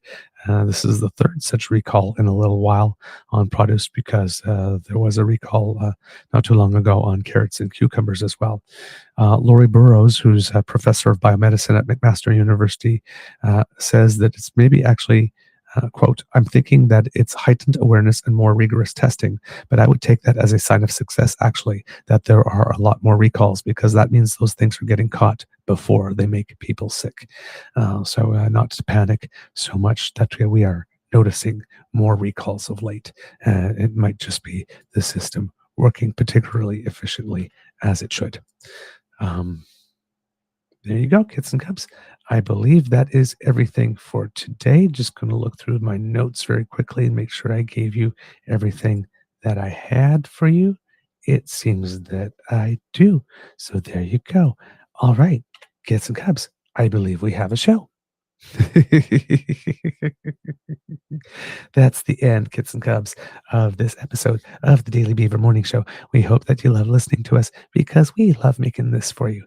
Now, remember, sharing is caring and word of mouth is priceless. So please tell your peeps all about us. It's really important that you do. Now, if you would like to make sure that you do not miss an episode, you do not have to. Thanks to the Ray Girl. She sponsors our pod page, and the pod page is where you go to if you want to subscribe to us and make sure that whenever we have something fresh off the bandwidth, it comes directly to you. So if you scan that QR code that just appeared on the bottom of the screen there, and if you are listening, if you go to podpage.com/the true north eager beaver, lowercase letters with a hyphen between each one of those words, and click subscribe. Like I mentioned, as soon as we have a fresh show for you, it comes directly to you. You don't even have to go hunting for it. We make it that easy, kits and cubs. Now, if you would like to get in on all the action with the Damn Fam here when we do our live shows in the chat, then that QR code. Now, if you're watching on another platform that you see appear right here, will bring you there. And that's where you can watch us instead of where you are and get to engage with the best damn fam in all of podcasting, a group of lovely people who definitely have opinions, are not afraid to share them. So come and join us. It makes the Beaver Lodge experience all the more personal. And we appreciate when you make like Kit Elaine and serve yourself on down to the True North Eager Beaver YouTube page and click our buttons like, share, and subscribe.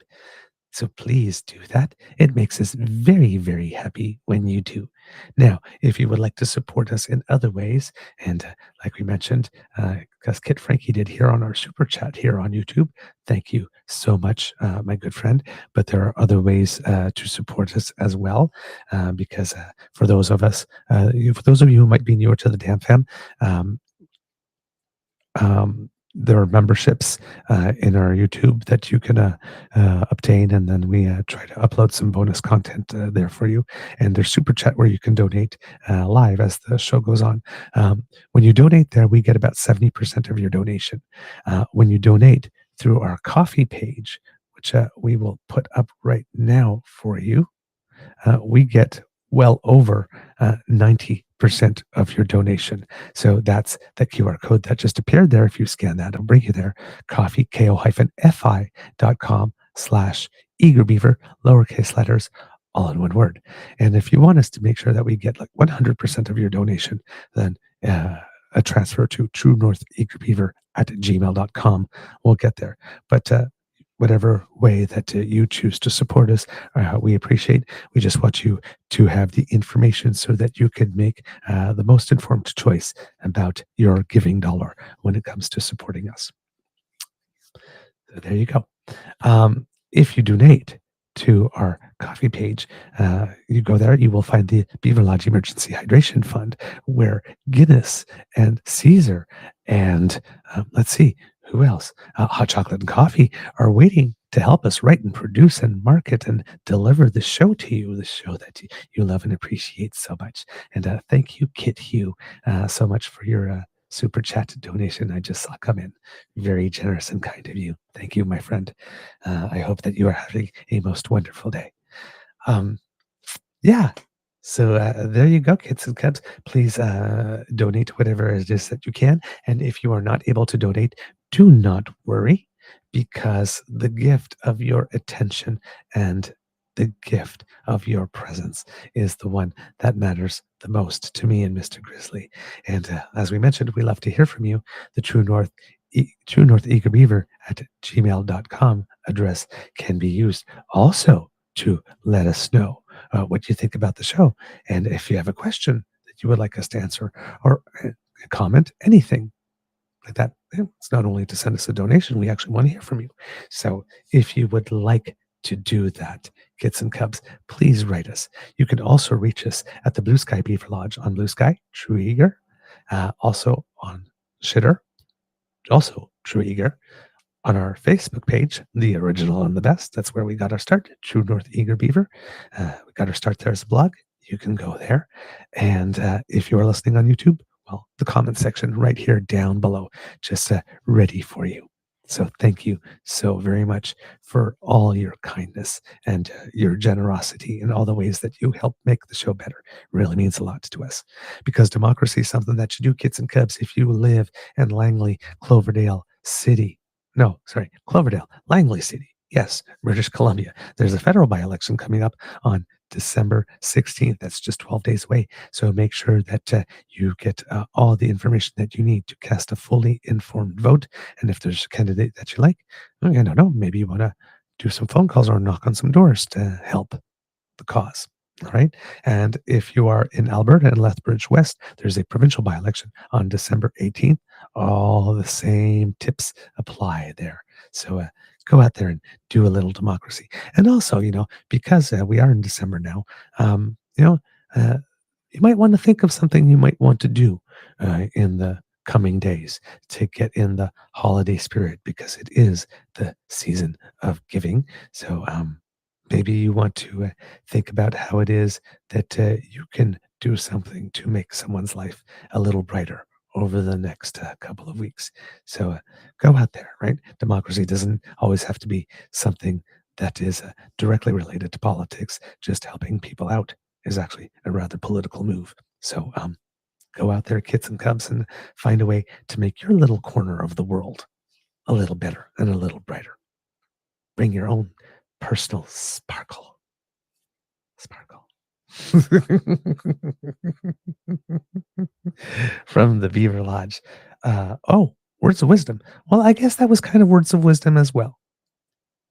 Democracy is something that you do, and words of wisdom kind of mixed in together. So the words of wisdom are bring your own personal sparkle to everything you do. There you go.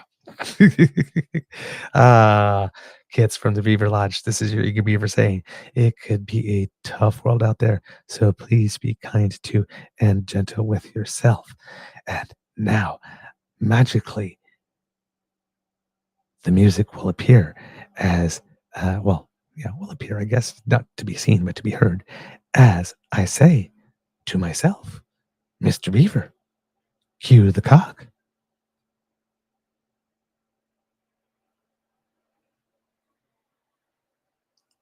And the cock has not been cued, even though I pressed the button. So let's try that again. Mr. Beaver, cue the cock again. You are listening to a True North Eager Beaver Media Incorporated podcast. The True North Eager Beaver podcasts are proudly brought to you by our founding sponsors, the Misfit Mysteries from Corvid Moon Publishing, your source for science fiction, fantasy, and cozy mysteries featuring a broad diversity of characters. CanadianTarot.com, their uniquely Canadian online eclectic tarot community, and the Peppermaster, hot pepper sauces made from farm-fresh ingredients to thrill your taste buds and expand your mind. We are grateful to the Crier Media Network for its support, Pete Jarvis for our artwork, and Paul Joseph Something for our opening and closing sequence music.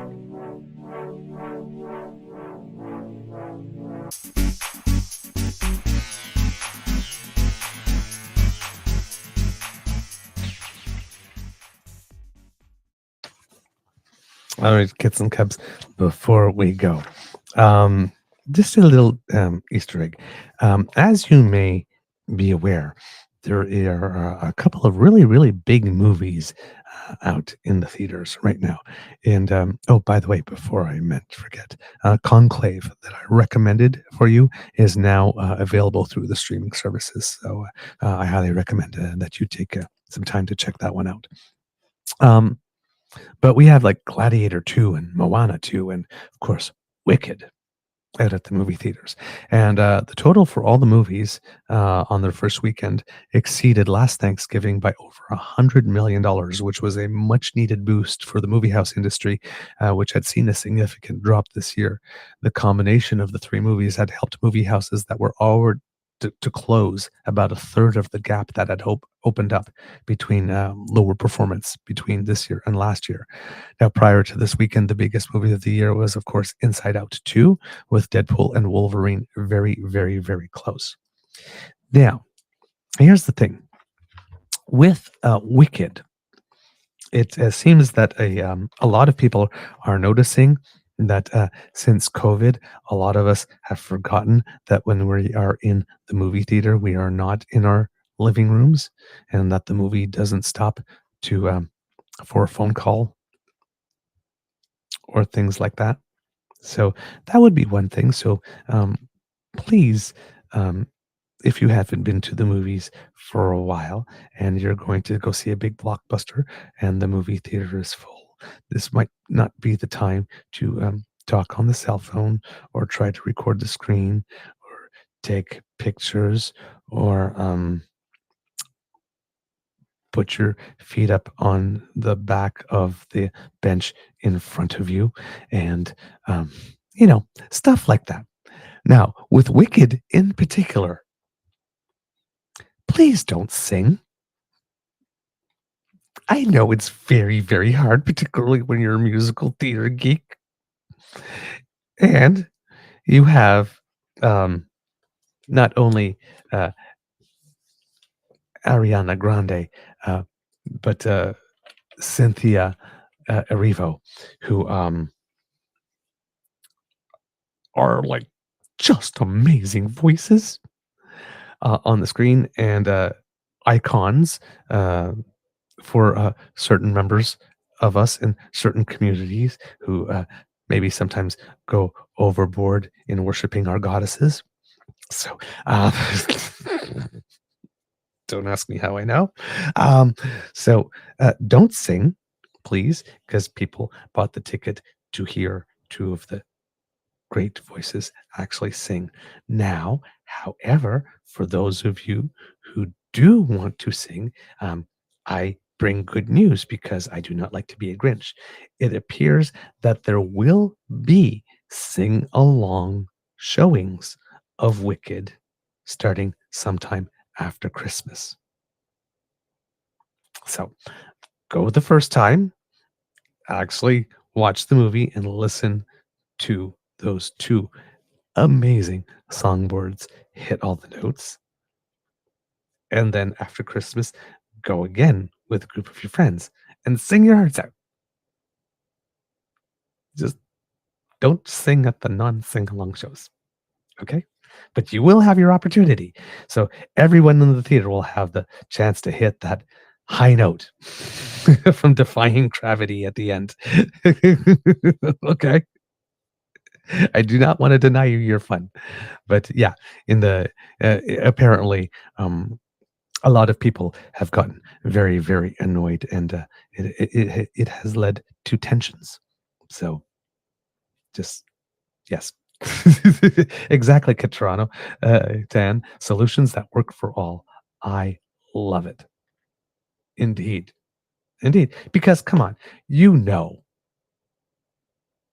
you there is no way that you could put Wicked on a big screen and expect a whole bunch of queens not to start to sing. That is not gonna happen. So, it's good that they made sure that they had this, and then also the musical theater, students, geeks, that is just not gonna happen. It's like everybody lives for the opportunity to sing that note. So, yes, those who thought of scheduling the sing-along ones, good thinking, because in this case, they were particularly needed. All right, get some Cubs. Everybody have a most beaverific day. And remember, sparkle.